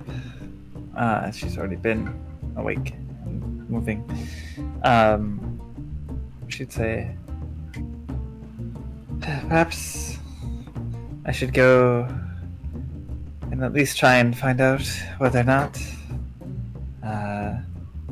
the method that Demios had offered to send us across that gorge is indeed a catapult, or if they have a more sane method of travel. I believe the word was... Xalia just kind of head tilts and Xalia kind of just turns her fingers into little wingies and just kind of flutters them at Makayla. Well, I mean, could save you the effort and time to, I don't know, use the energy of the spells. It's at least worth understanding. But She kind of shrugs. Mostly just curious, honestly.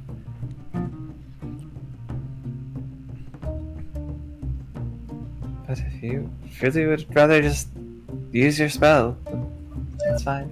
Yeah, I mean, yes, she wants to use a coolness spell, that is a thing. I did spend a bunch of gold on that. Not like that I think really matters anymore.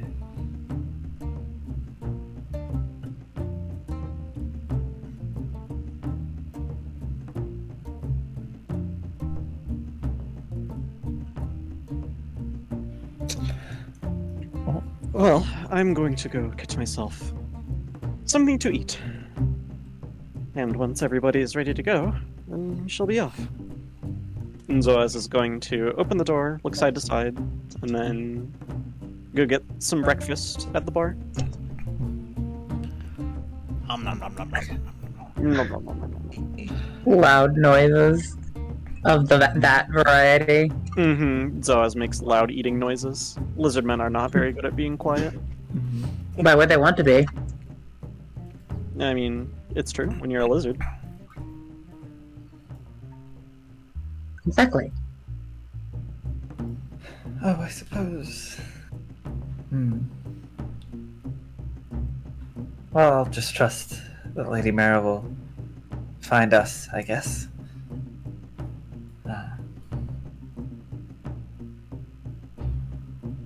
Sure, Thank we'll you see for her her. help. I'm sure we'll see her before we're leaving. So, Yes. Well, in the meantime, I shall restock before we head out for today.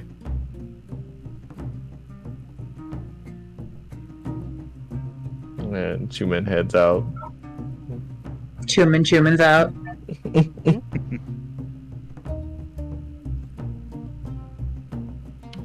Twig will nod and follow Chuman as well. Okay.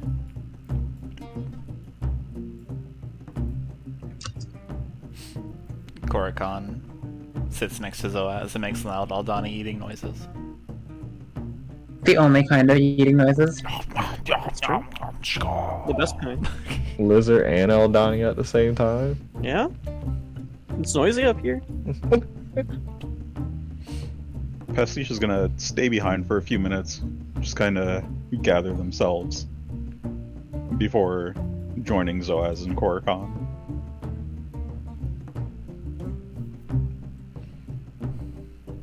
Okay.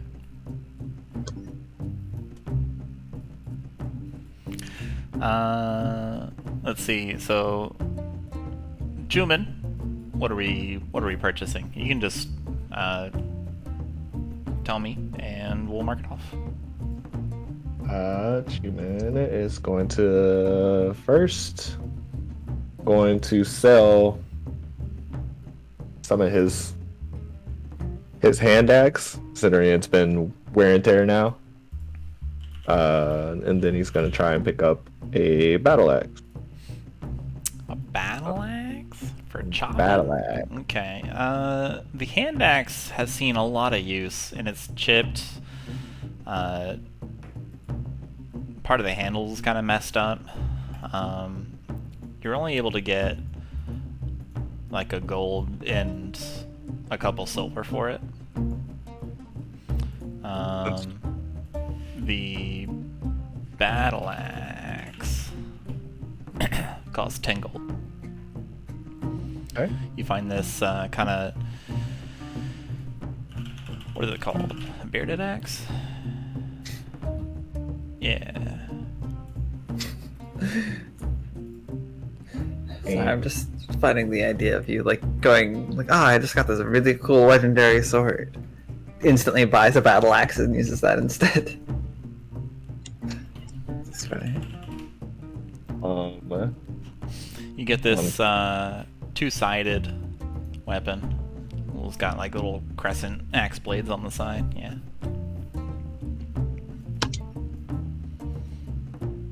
You have a battle axe. Minus 10 gold. Right, and of course, get some more arrows, Okay. and the next one would be to kind of update the attire. But you do that if Twig is getting anything. Okay. 20 arrows cost 1 gold. Okay. And And are you looking for like some good clothes or some kind of whatever clothes?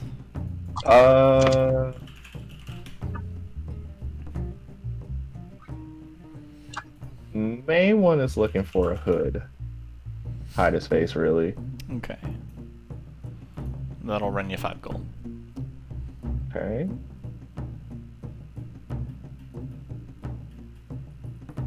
gold it is.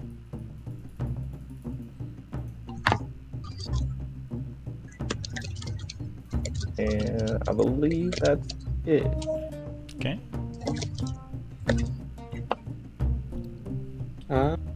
Twig is gonna try to recall that store he went to. I think it would have been like a week ago by now, where he saw that like owl-shaped device for the eyes to help see in the dark.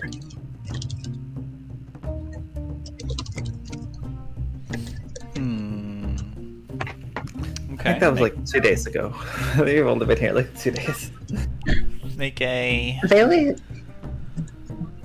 history check.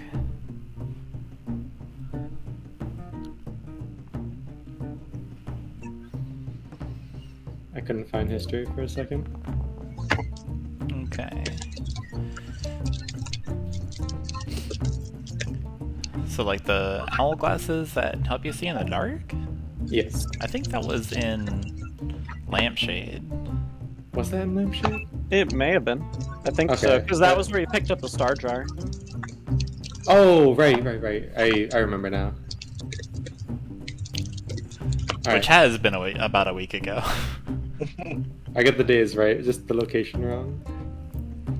In that case, Yeah, you think it's like, oh, that owl. Ah, what? next time we visit Lampshade, though, which will surely be any moment, Twig's just gonna pick up a few healing potions. Okay. Healing potions are 55 gold each here in Ituusk for the Alright. smallest size. How many are you looking for? Just about 3. They have 3 only, actually. It would appear I'll take that. your entire stock. Oh, taking me entire stock, eh? Well, big spender, here you go. I'm a bit thirsty. Right, they're cherry flavored, ain't they? My favorite. Yeah. 55 each, and you can get 3 more healing potions. It'll cure what ails you.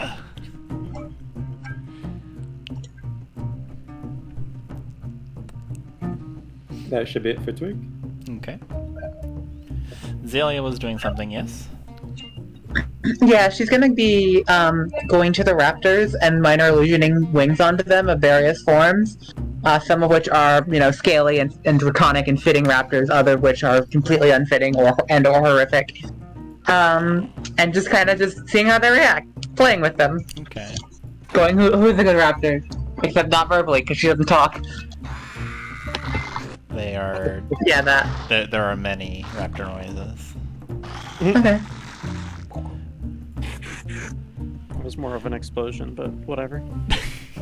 It is an explosion of raptor noises. No! And just... raptors are... They appear to be... Like, as you're doing this, they appear to be just kind of, like, chiding each other. Like, haha, you got wings. Or, like, hey, look, scales. And it's like, oh, pets. Some of the wings look like explosion wings, like the gouts of fire sort of deal, kind of wings.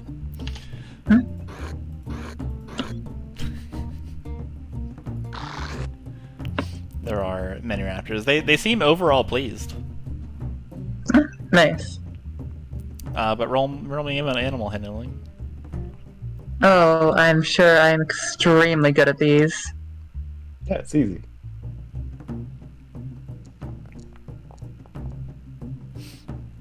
Okay. Okay. The explosion wings catch their attention, and like they all kind of they don't startle, but they look very quickly at the raptor that you put these on, and they freeze for a moment, but then the raptor just goes, and then everything's fine again.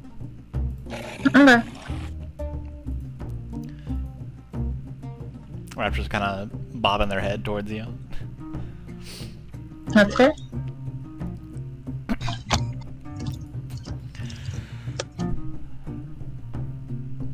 You three at the bar, the food's delicious.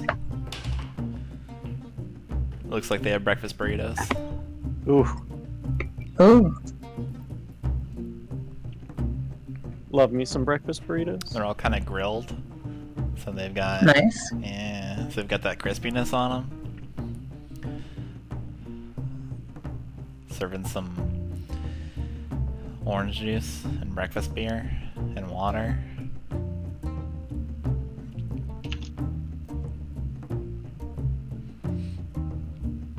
You can see the dwarf lady next to you, Pastiche, appears to have had a rough night. And they walk up to the bartender and say, "Your strongest stuff, please." Bartender does a similar thing where they have this pinch of something and they're just going around the rim of the glass, and it turns this milky substance into this fiery, lava-popping drink. They do something similar to you and drink it all down. Guzzle it even. Pastiche turns to her. A rough night, eh? Let me tell you. What a rough night it... They make a mess of the floor in their immediate area, and they also then fall backwards and pass out. Jesus. Gore. Pastiche turns to the bartender. Is that what you gave me? Let's see, you from last night? Aye, yep. Some can handle it, some cannot. You appear to be on the former. Congratulations, you were able to drink one of the finest drinks in Khorzaire.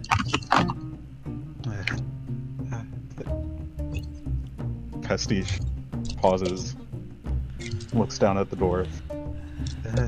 Thank you. It is 5 gold whether you are able to consume it or not.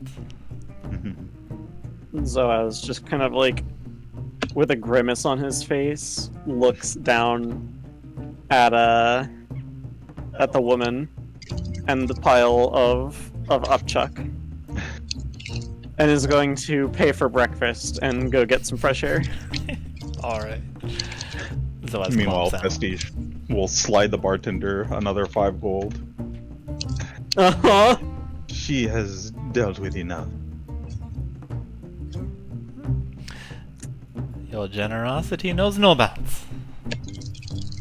I assure you it does. Out of the form, huh? This is a good turn. May... May the sun shine upon you. Pastiche will nod and follow Zoaz outside. Okay. Zoaz outside. Korakon's already outside. He's getting some fresh air for his lovely Aldani shell. Are you quite alright, Zoaz? You seem shaken. I am fine, just... not a fan of... vomit while I eat.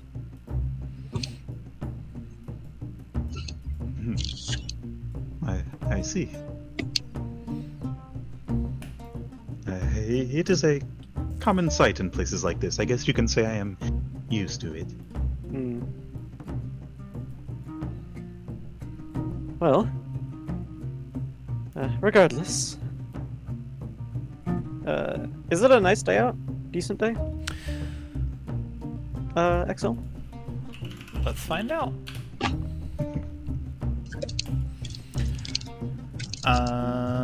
It is a bright, sunshiny day outside. Sun is warm, but not overbearing.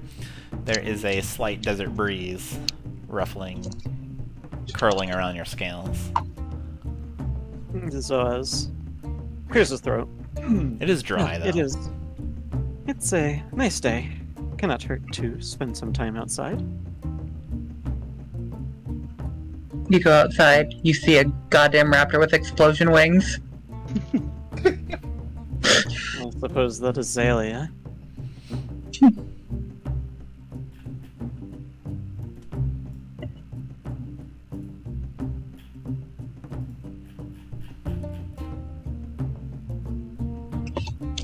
About shortly after, you probably see Twig and I show up.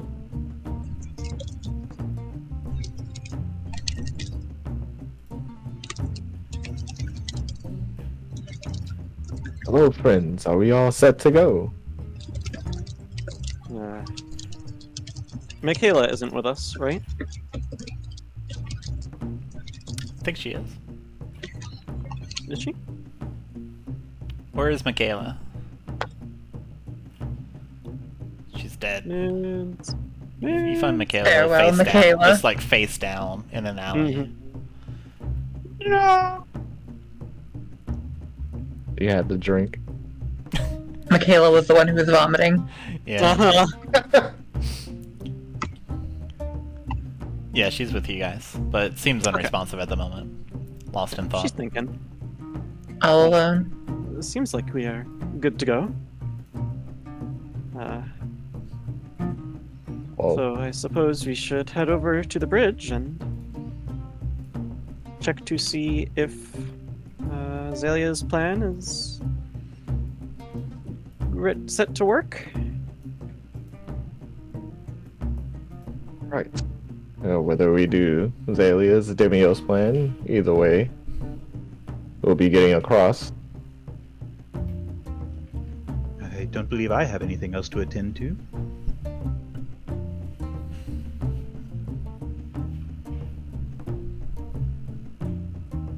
That raptor okay? He has explosion wings. But Twig says this nonetheless, Uh-huh. pointing or gesturing towards the raptor with very eldritch wings. The raptor makes happy noises. I see. Wait, Seems fine. What? What? Yeah, those noises. Happy noises. if you say so. Gonna speak with animals. What does it say? Hello, I am a raptor. Oh. Where would the raptor? So what do you say to the raptor? I'm trying to understand what it's saying. Oh, Oh, that's very was unconvinced that they were happy sounds the raptor having wings on it. Okay, you can't speak with animals, and you listen in on the conversation between raptors, and they appear to be making fun of each other.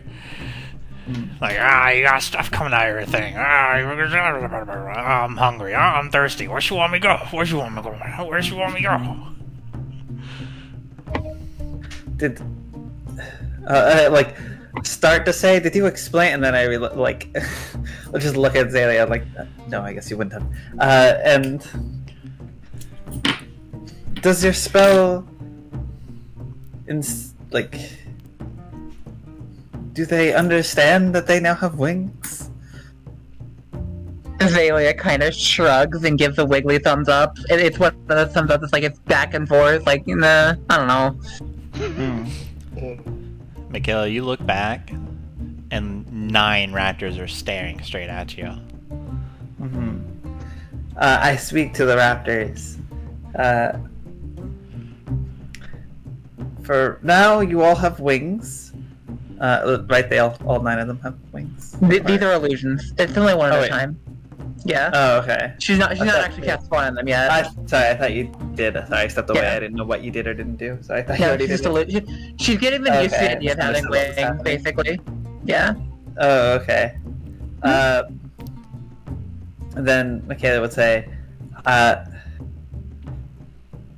Raptors, all of you are about to have a spell cast on you, I think. Do not be alarmed.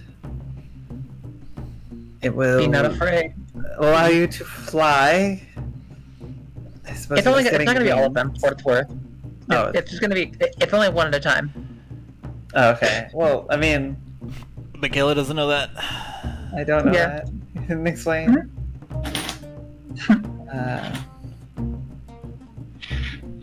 And yeah, I guess we're going to ride you over a gorge. So do not freak out.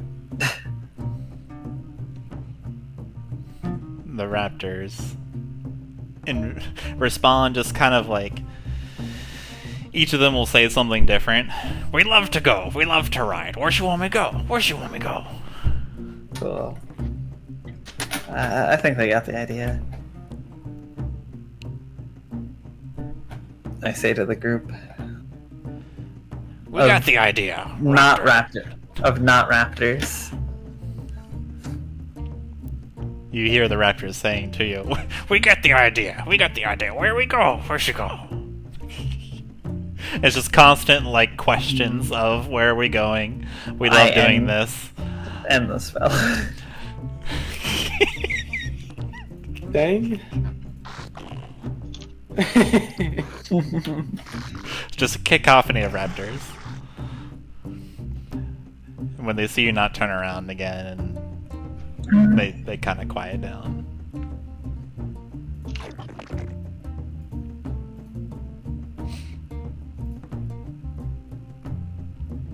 What's the plan? Are we ready to go? Well, Ready to go? I suppose we should go to the gorge then. Yes, let's get hurled across the chasm. I'm very looking forward to this today. Skull. Zoaz sighs.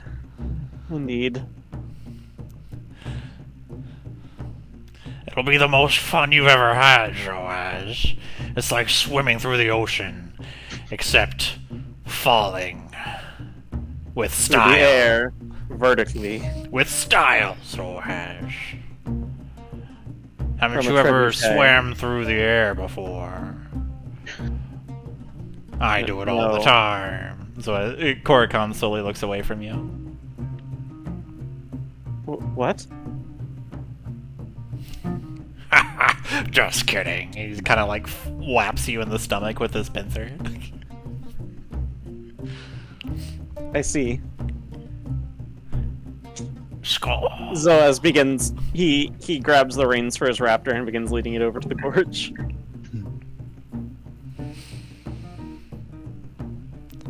Okay.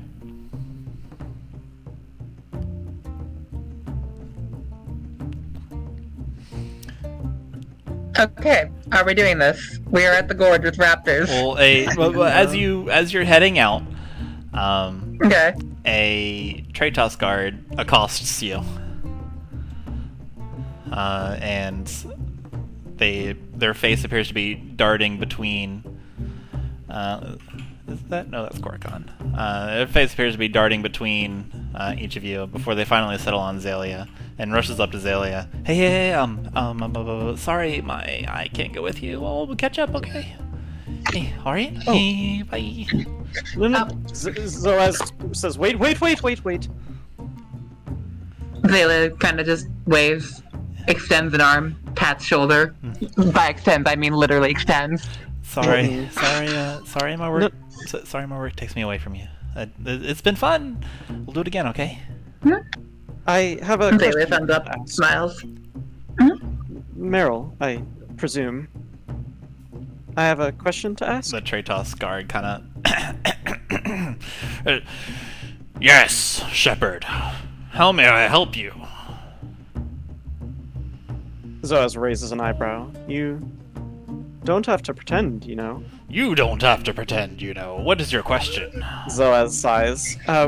Meryl, would you happen to know of someone who could potentially lift a basilisk's stone curse on someone? There was.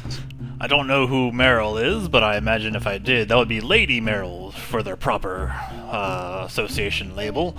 But I'm sorry, what was your question? I was too focused on that. Say, hypothetically, if Lady Meryl were here, would she be able to inform me of any knowledge she has on someone who would be able to, stops for a moment, lift the petrification curse of a basilisk? Someone I know back in Lampshade was looking for services that, unfortunately, I was not able to offer. I'm somewhat familiar with this Lady Meryl. I think that if you were to ask this person such a question, that they might answer, but they would be payment for services, for both knowing the answer and also if they were able to do something for providing such a service. I am not Lady Meryl. Zoaz stops for a moment. So how much? One moment, let me consult my book. The Tratos guard pulls out like a notebook and starts thumbing through it.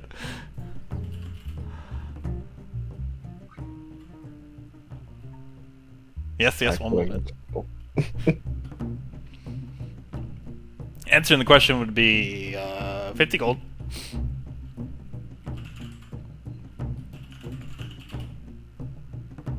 Zoaz thinks for a moment.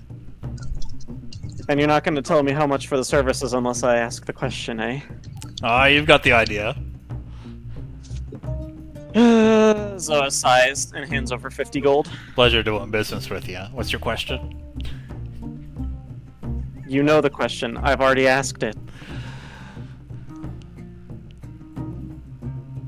Did you?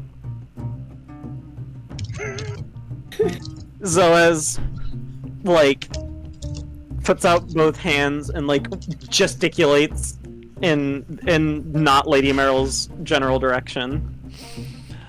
Oh, fine.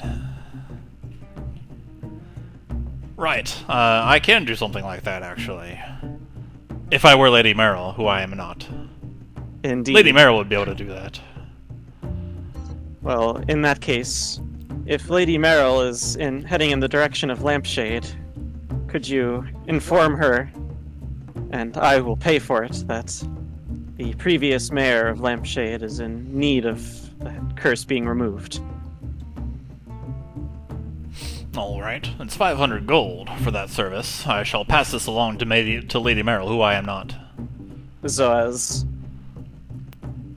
opens his eyes widely. I see. Services are expensive, Shepard. Surely you know that. I understand.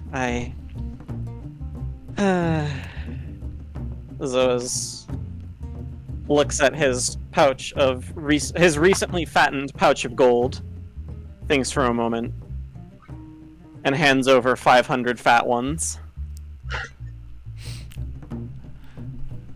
The Tratos guard accepts it graciously. And Lampshade, you say? Indeed, Lampshade. If Lady Meryl happens to head over there, get in touch with a fiery dispositioned woman named Mel and tell her Zoaz sent her. Mel. I will remember the name, so that I can tell Lady Meryl, because I am not Lady Meryl. Indeed. Well, I suppose we'll be off. The Tratos guard kind of saunters off, twirling the bag of gold. Thanks for your contribution to the goddess Tamora.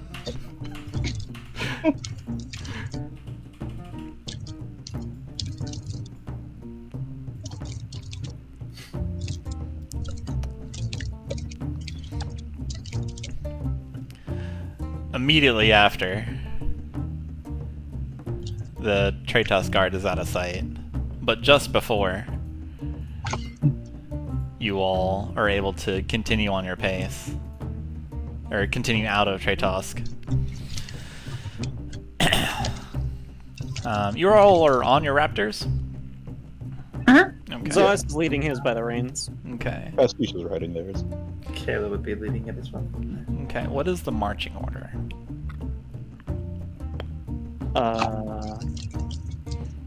I assumed that Zoaz set off first, so I assumed he would be sort of in front. Korakon up there. I presume Pastiche will be ahead of anyone who's leading their raptors, Zoaz excluded. Okay.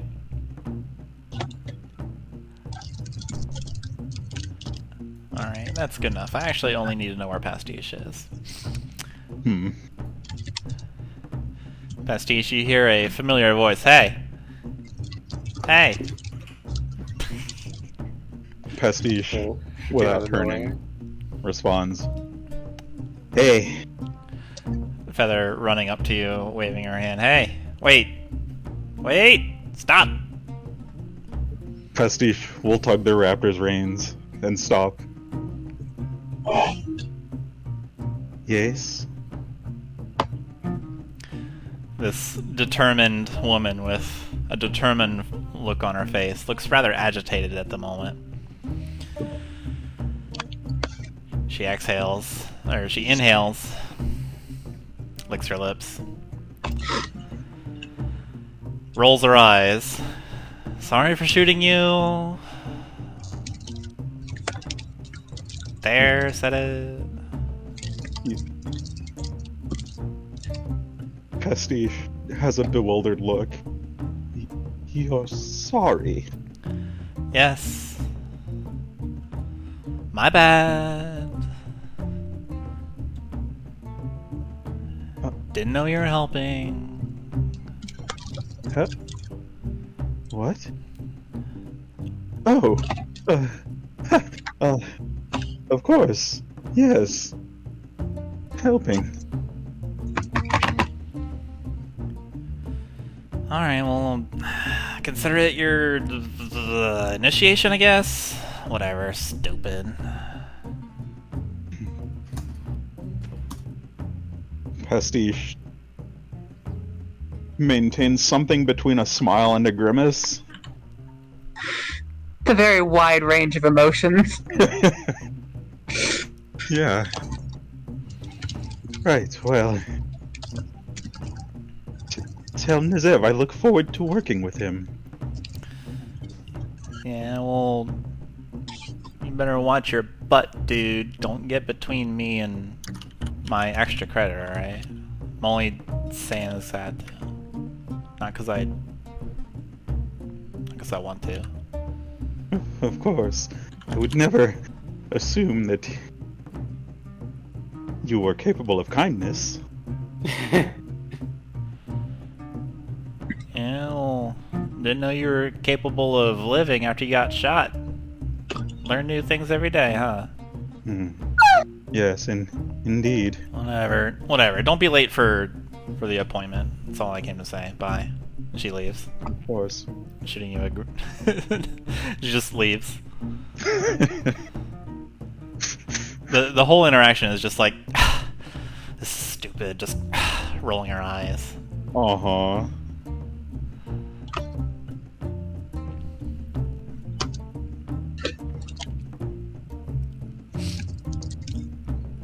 Feather wraps off. Nice.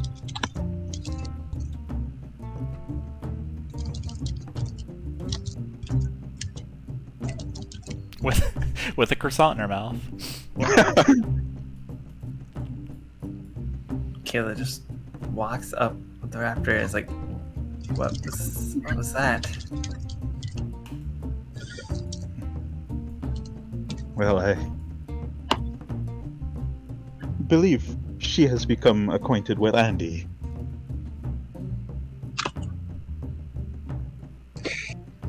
Kayla just blinks. I'm like, oh.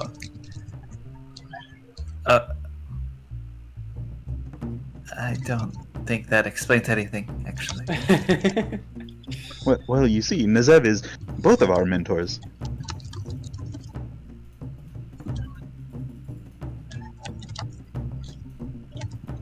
Kind of just like squints and decides, just sighs and keeps moving.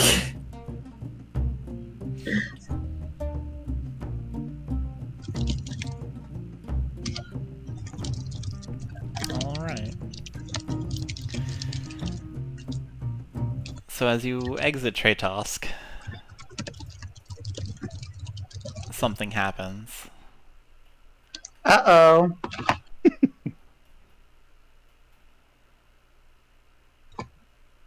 And the thing that happens is you head east.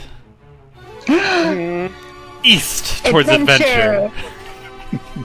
East towards Olga. East towards Luxnox. East towards the destination of your delivery. East towards the Laughing Gorge, where you intend to cross it through some manner or another unscathed, hopefully, by being catapulted, by flying over it, by doing some kind of crazy thing where you just wish yourselves across, or maybe just walk across it by pretending you're a cartoon character. But east, nonetheless, is where this Laughing Gorge is. You ride your raptors, glop, glop, glop, glop, as they pound through the sand. You can see the gorge ahead. A massive stone bridge constructed over it to help the peoples cross the bridge. This bridge goes over a massive, like huge crevice that spans all the way from the southern portion, all the way from Cyril, like just nearly bisects the whole continent. And as you come up here with your raptors, you can see it's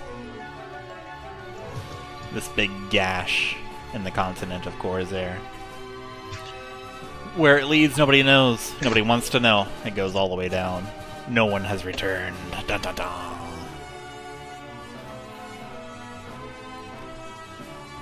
As you head east, you can see a couple people, humanoids, that are guarding the bridge. One on the left, one on the right. They hail you. Oi, hello there! Music dies down. They ask for you to turn it down. Can you turn down your music, please? Hello, hello. Oi. State your business. You look like you're coming from Ituusk. Indeed, indeed. And we are going to be crossing the bridge. Or the gorge, for that matter. And how are you gonna do that, eh? Zoaz looks at Xalia and then looks back at the guards and says, I suppose we have our methods. Oh, is your method... Xalia minor illusions enormous wings behind herself, then just kind of flaps them.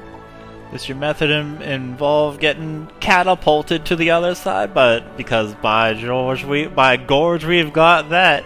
They kind of motion to a trebuchet. It's this huge contraption, this weighted mechanism with a lever. It's got like a little seat.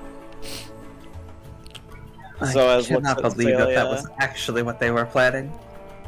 Zoaz looks at Xalia with the wings and then looks at the trebuchet and sighs and says, "Oh, is that one gonna fly over?" I believe we are all going to fly over. Oh, you're gonna be flying alright once you take a seat in this baby. Not with the trebuchet. I will take the trebuchet. Excellent. Step right up. They'll take the trebuchet. Xalia looks dead ass Pastiche, like just dead at them. There are 7 eyes pointed directly at one of Pastiche's eyes and 8 at the other. Xalia, I mean no offense. I simply think it will be fun. Pastiche, how many times are you going to court death this week? I will be fine. I've done this before. You have? I do believe that they have used at least the Featherfall spell before. Exactly. Xalia will nod. Xalia will kind of shrug and nod and kind of show minor illusion little wings on Pastiche's raptor. I got this. I'm sure he can handle himself. But you might want to use your potion early. Zoaz yawns, apparently still waking up. I suppose, well, they are being tossed like a sack of potatoes across the gorge. I will be heading across first, because if Xalia's spell somehow happens to drop me, I at least can get back on my own. Xalia shrugs. walks up to Zoaz's raptor and casts a level 3 fly on Zoaz's raptor.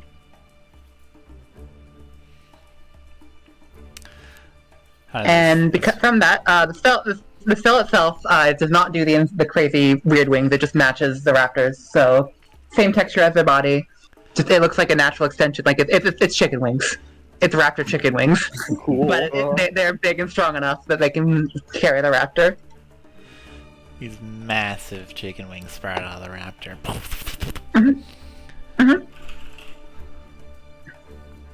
They just kind of pats it on the flank. Zoaz is going to mount up and attempt to get the raptor to fly. Okay. Make an animal handling check. Uh-huh.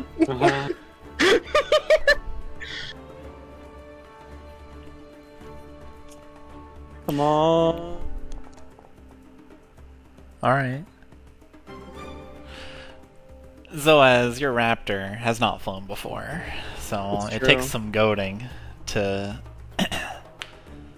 get them to realize that they can be off of the ground and not touch it. They're startled for a moment. They're like, "Rah, rah." They take these exaggerated steps down, trying to claw at the ground as they lift slowly up. From your vantage point up here, you can see the bridge is definitely in a wreck. The far right side has just been crumbled and dashed away. It's being held up by the same supports and such that you know. You've crossed this bridge many times, so it's being held up by these massive chains that are attached to a stone monument on a floating island that is held up by dragon shards. And you can see in the middle there's this huge stone statue of a knightly figure. And Zoaz, you are in the air.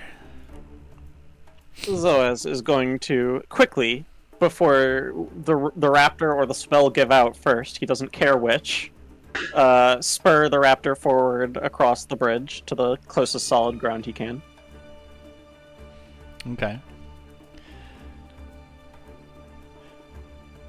The Tratos guard watch this spectacle. Oh, well, ain't that pretty cool? Or you did that, eh? We point at Xalia. Xalia gives them an extended grin. You know, her head goes a bit higher than it should. You know, longer jaw, and then a bobble nod. Tratos kind of looks at you a little too long. Yeah. Are you a person?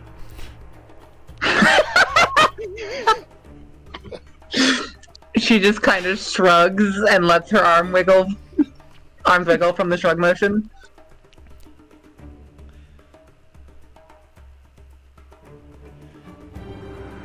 Right.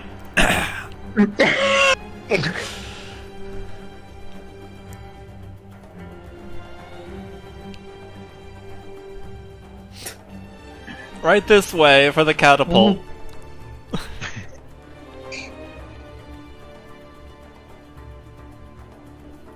Oh, where's Korakon? Korakon is around here. Korakon, Aldani merchant. There he is.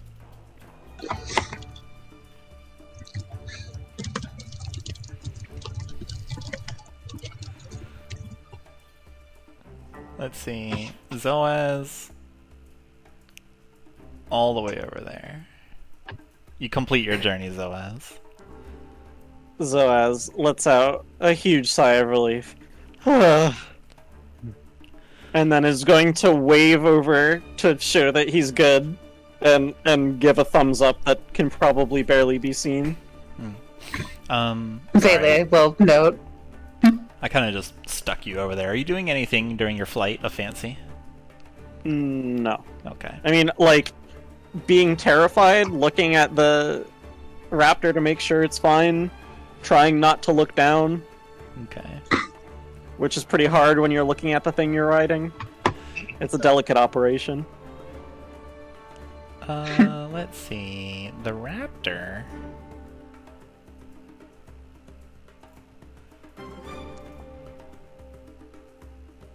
Looks fantastic. The raptor looks proud of himself. Nice. Little triumph noise. I explained to them what would happen. You know, Yeah. they're smart raptors. Raptor's kind of like holding its head a little high, just burp, burp, burp, burp as it stops around. It's about to talk so much shit. Dude, I'm the best flyer. Jumps off a cliff without wings and immediately dies. And then the spell ends and it just kind of flumps to the ground. The wings just kind of vanish into dust.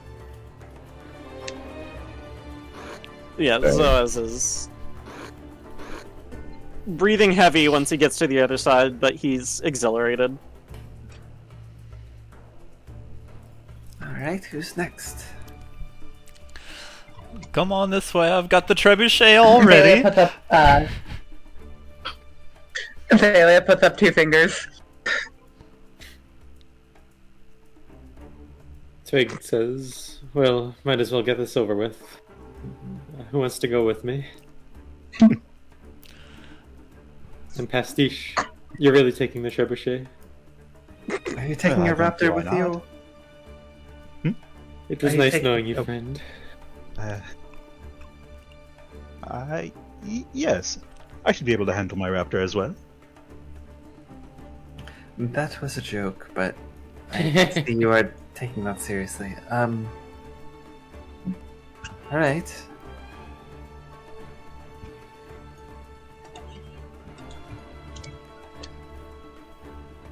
You can assure the safety of both you and your raptor, right? Of course. Alright. And we can save that extra fly scroll for a rainy day.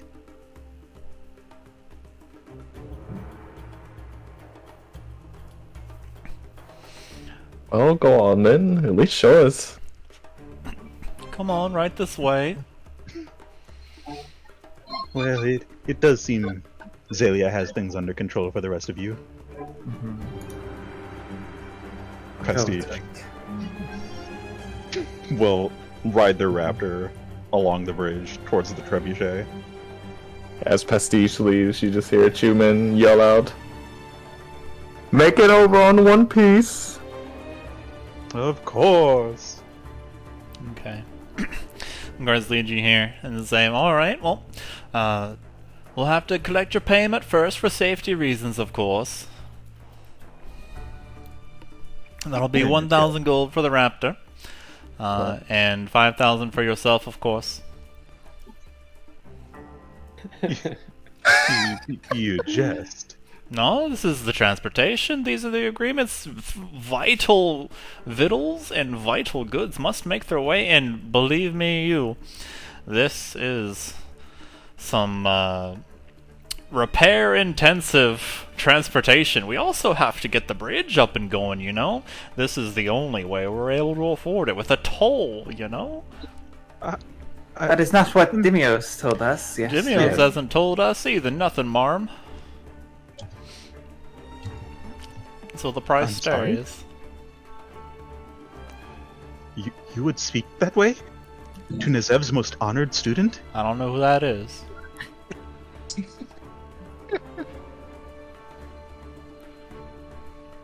Pastiche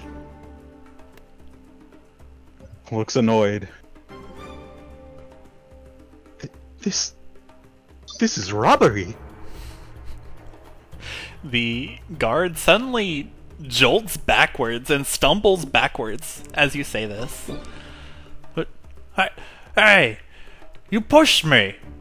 You see that, eh? You pushed me. You're getting rough with us. Oh, that just doubled the price there. or you can shove off. We don't take kindly to pushers and shovers. You may wish to ready another fly, Xalia. I don't take kindly to extortionists. Oh, we extorted nothing. We simply told you the price, and then you got all aggressive. Pushed us down onto the ground. I broke me ankle. I assure you.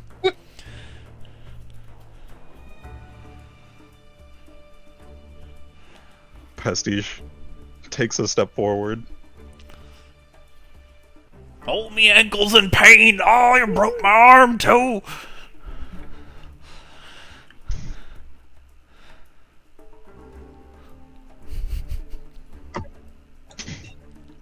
Pastiche takes a step back.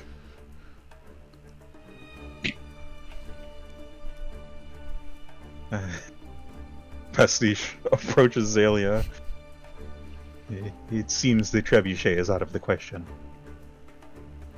Xalia just kind of gives a head tilt shrug and unwind the hand towards Pastiche's raptor.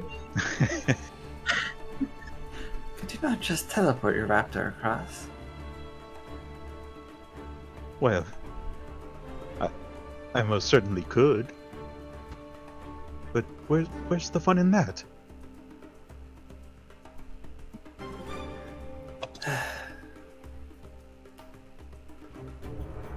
Xalia is going to use a 4th level spell slot to hit Pastiche and Twig's raptors with fly.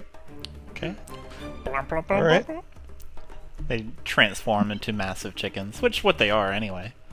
Exactly. This time they're slightly they're a little bit customized. You know, she's still Xalia. All it does is put the names in the wing feathers, though, like a pattern. There's Pastiche and Twig. Nice. Very fancy. Okay. Twig appreciates the wing feathers for a moment and nods towards Xalia. Xalia nods back, and then snap their head back into the proper position. Pastiche pets the raptor on the snout before mounting them. It looks like you get to be the star today.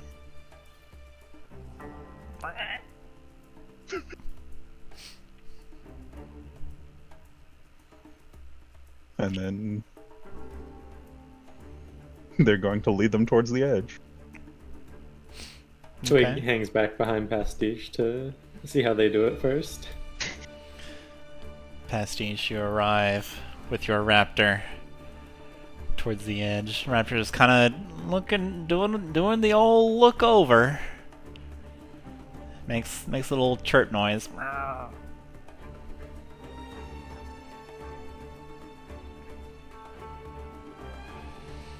Well, you've got this.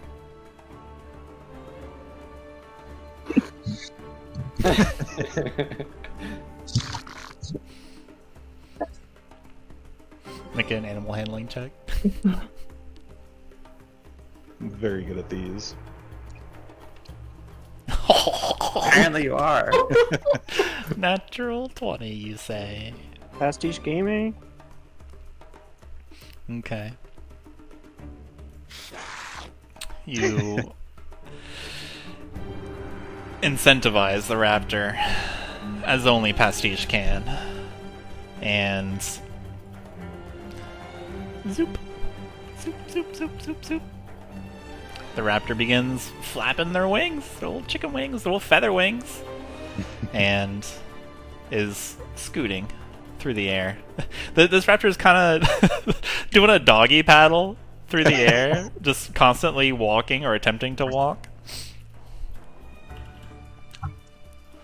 Twig, you see I this? can't believe. I just realized I made them scaly chocobos. Yeah. Yeah. Twig, you see the scaly bird-winged raptor. Spurred on by Pastiche, making the journey.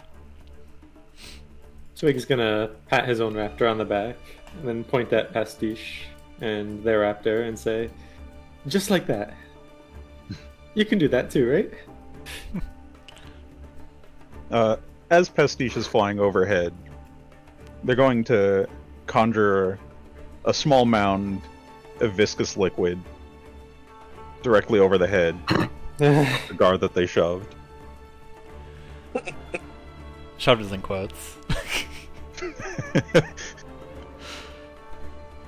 Not for long. Wow! Making things true? Okay. Viscous liquid, you say?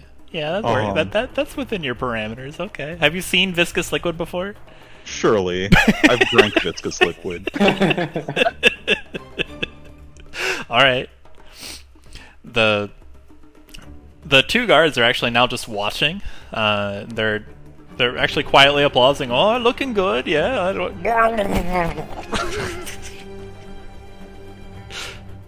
I'm covered in stuff! What is this? Ah, it's sticky! It's this strange viscous liquid, oi! It's the sticky white stuff. I'm covered in sticky white stuff! Oh, you're covered in sticky white stuff. You're pointing at him. Ah, I am covered in sticky white stuff. What is this? Why don't you try smelling it? No, I'm not gonna smell it. Smells it. It smells like sticky white stuff. Oh, you're covered in it too.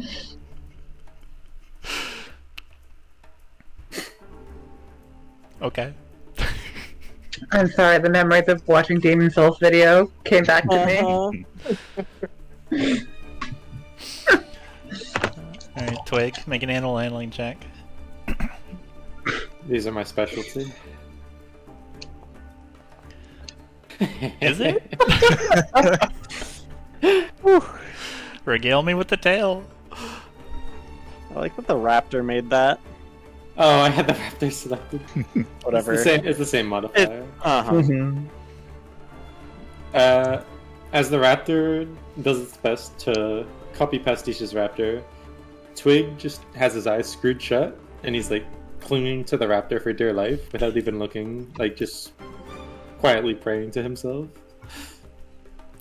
The raptor.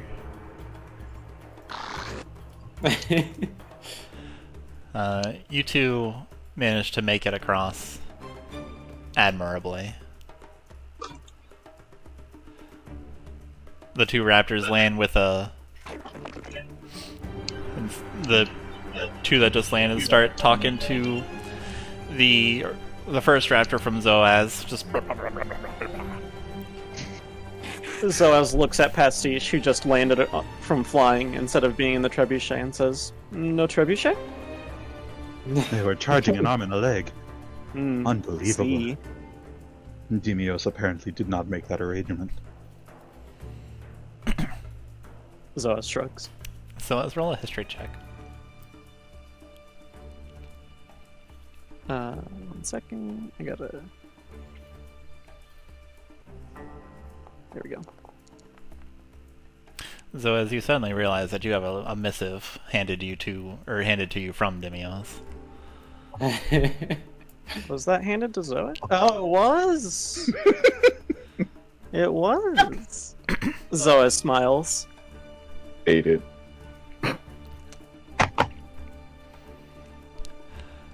Across the bridge. Alright, who's next? We got the trebuchet all ready for you. Or is everybody just gonna fly across it? At this point, we probably should start putting 2 people on one raptor. What? We have 4 people and 3 raptors left, right? Yep. I think. Well, don't we have 7 Does raptors? Korakon not have his own raptor? Twig didn't have his own.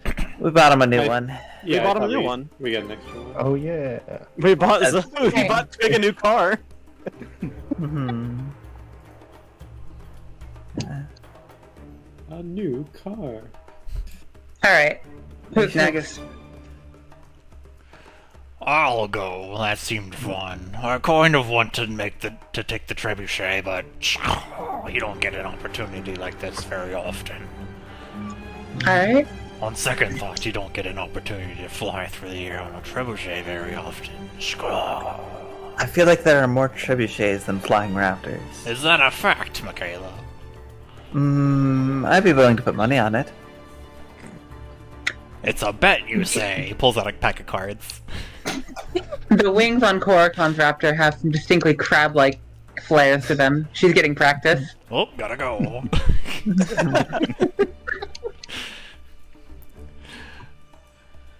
Korakon will make an animal handling check. Uh-oh. Uh-oh. What do you mean, uh-oh? Okay.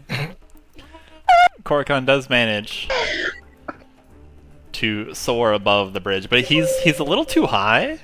Just he's very high. He's like 100 feet up, and his raptor is horizontally spinning the entire time. Just, I think I got it. Am I doing it right? Top heavy. When you try and pilot a helicopter in like a simulator game and have no idea what you're doing, He's just doing a barrel roll, that's it. Korakon, raptor upside down, lands on the other side. Invigorating.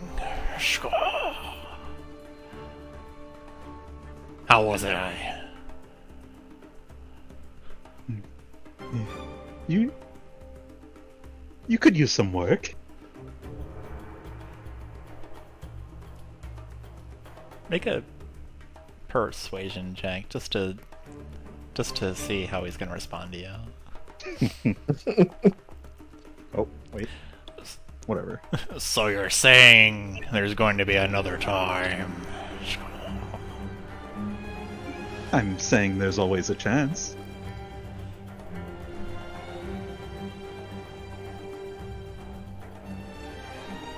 Is that chance now?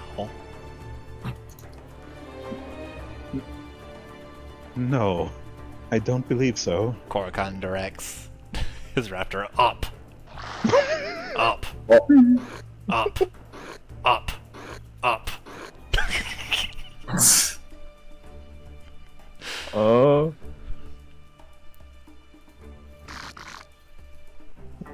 Away from the chasm. Alright, on the other side. Kayla would ask Xalia, how are you holding up? Xalia kind of just makes a little bit, like, she makes a little, like, she has, like, a little squeezy gesture with her fingers, but then kind of shrugs and then says, kind of minor illusion, the sleep mask on her face. Need a quick break?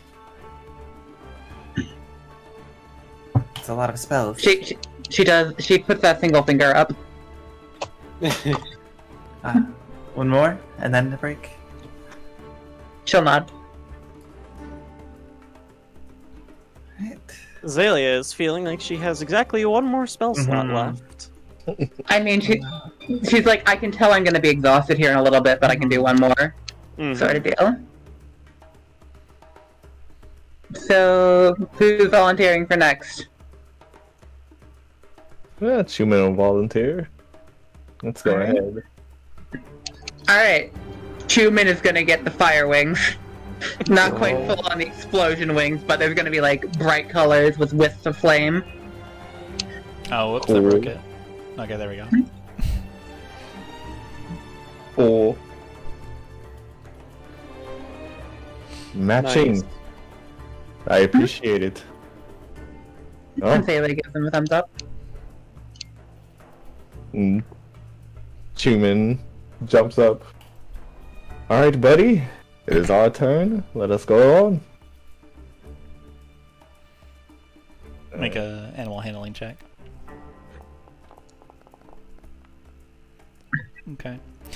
As you begin to coax your raptor, you take a quick glance at the Tratos guards. They seem to be doing like the presenting salesperson on a game show, like at the trebuchets, like jazz hands and everything. But then your raptor just ignores them and gets up. He's enjoying the fire wings. Yeah, the raptor is looking around, kind of flexing the fire wings. Raptor then gets a determined look on their face and takes a few steps back and then blop, blop, blop, blop, blop, blop. Starts soaring through the air. Whoosh, whoosh, whoosh. Do anything special while you're up here? Probably gives a glance at the statue as he's passing by. Okay, make a perception check. As you're floating.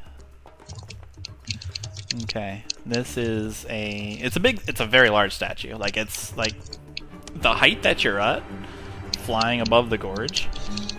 The statue is level with you.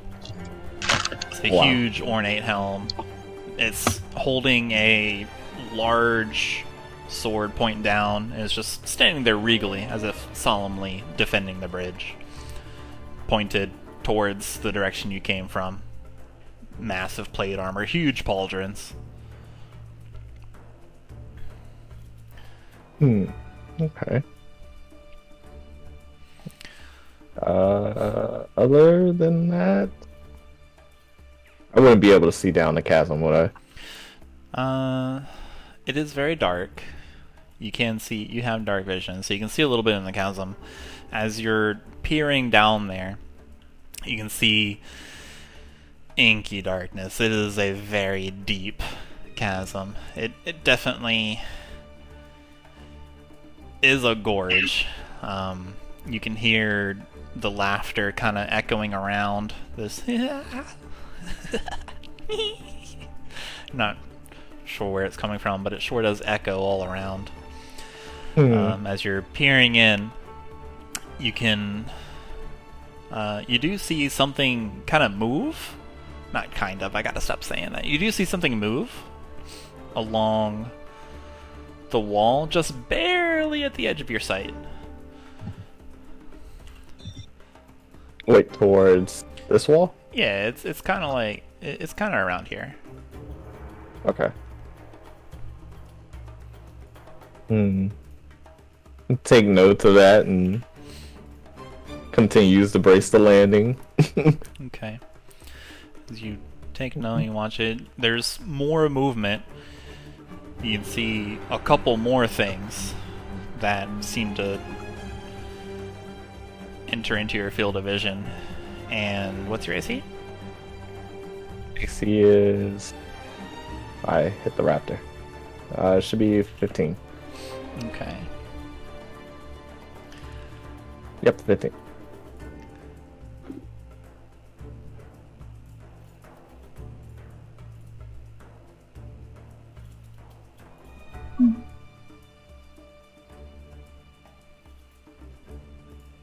Ooh. Apparently we have to wait a long time for the roll to go through. I may have broken it. Let me turn off this fire. Uh-oh. Flames was too powerful. Can't roll for me. Alright, well, whatever. 1d20. Does a 13 hit you? No, right? No. Okay.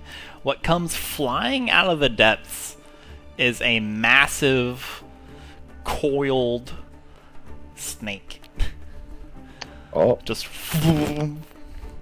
comes flying whoosh out of it, barely misses you, and then just clears the bridge and sinks back into the depths.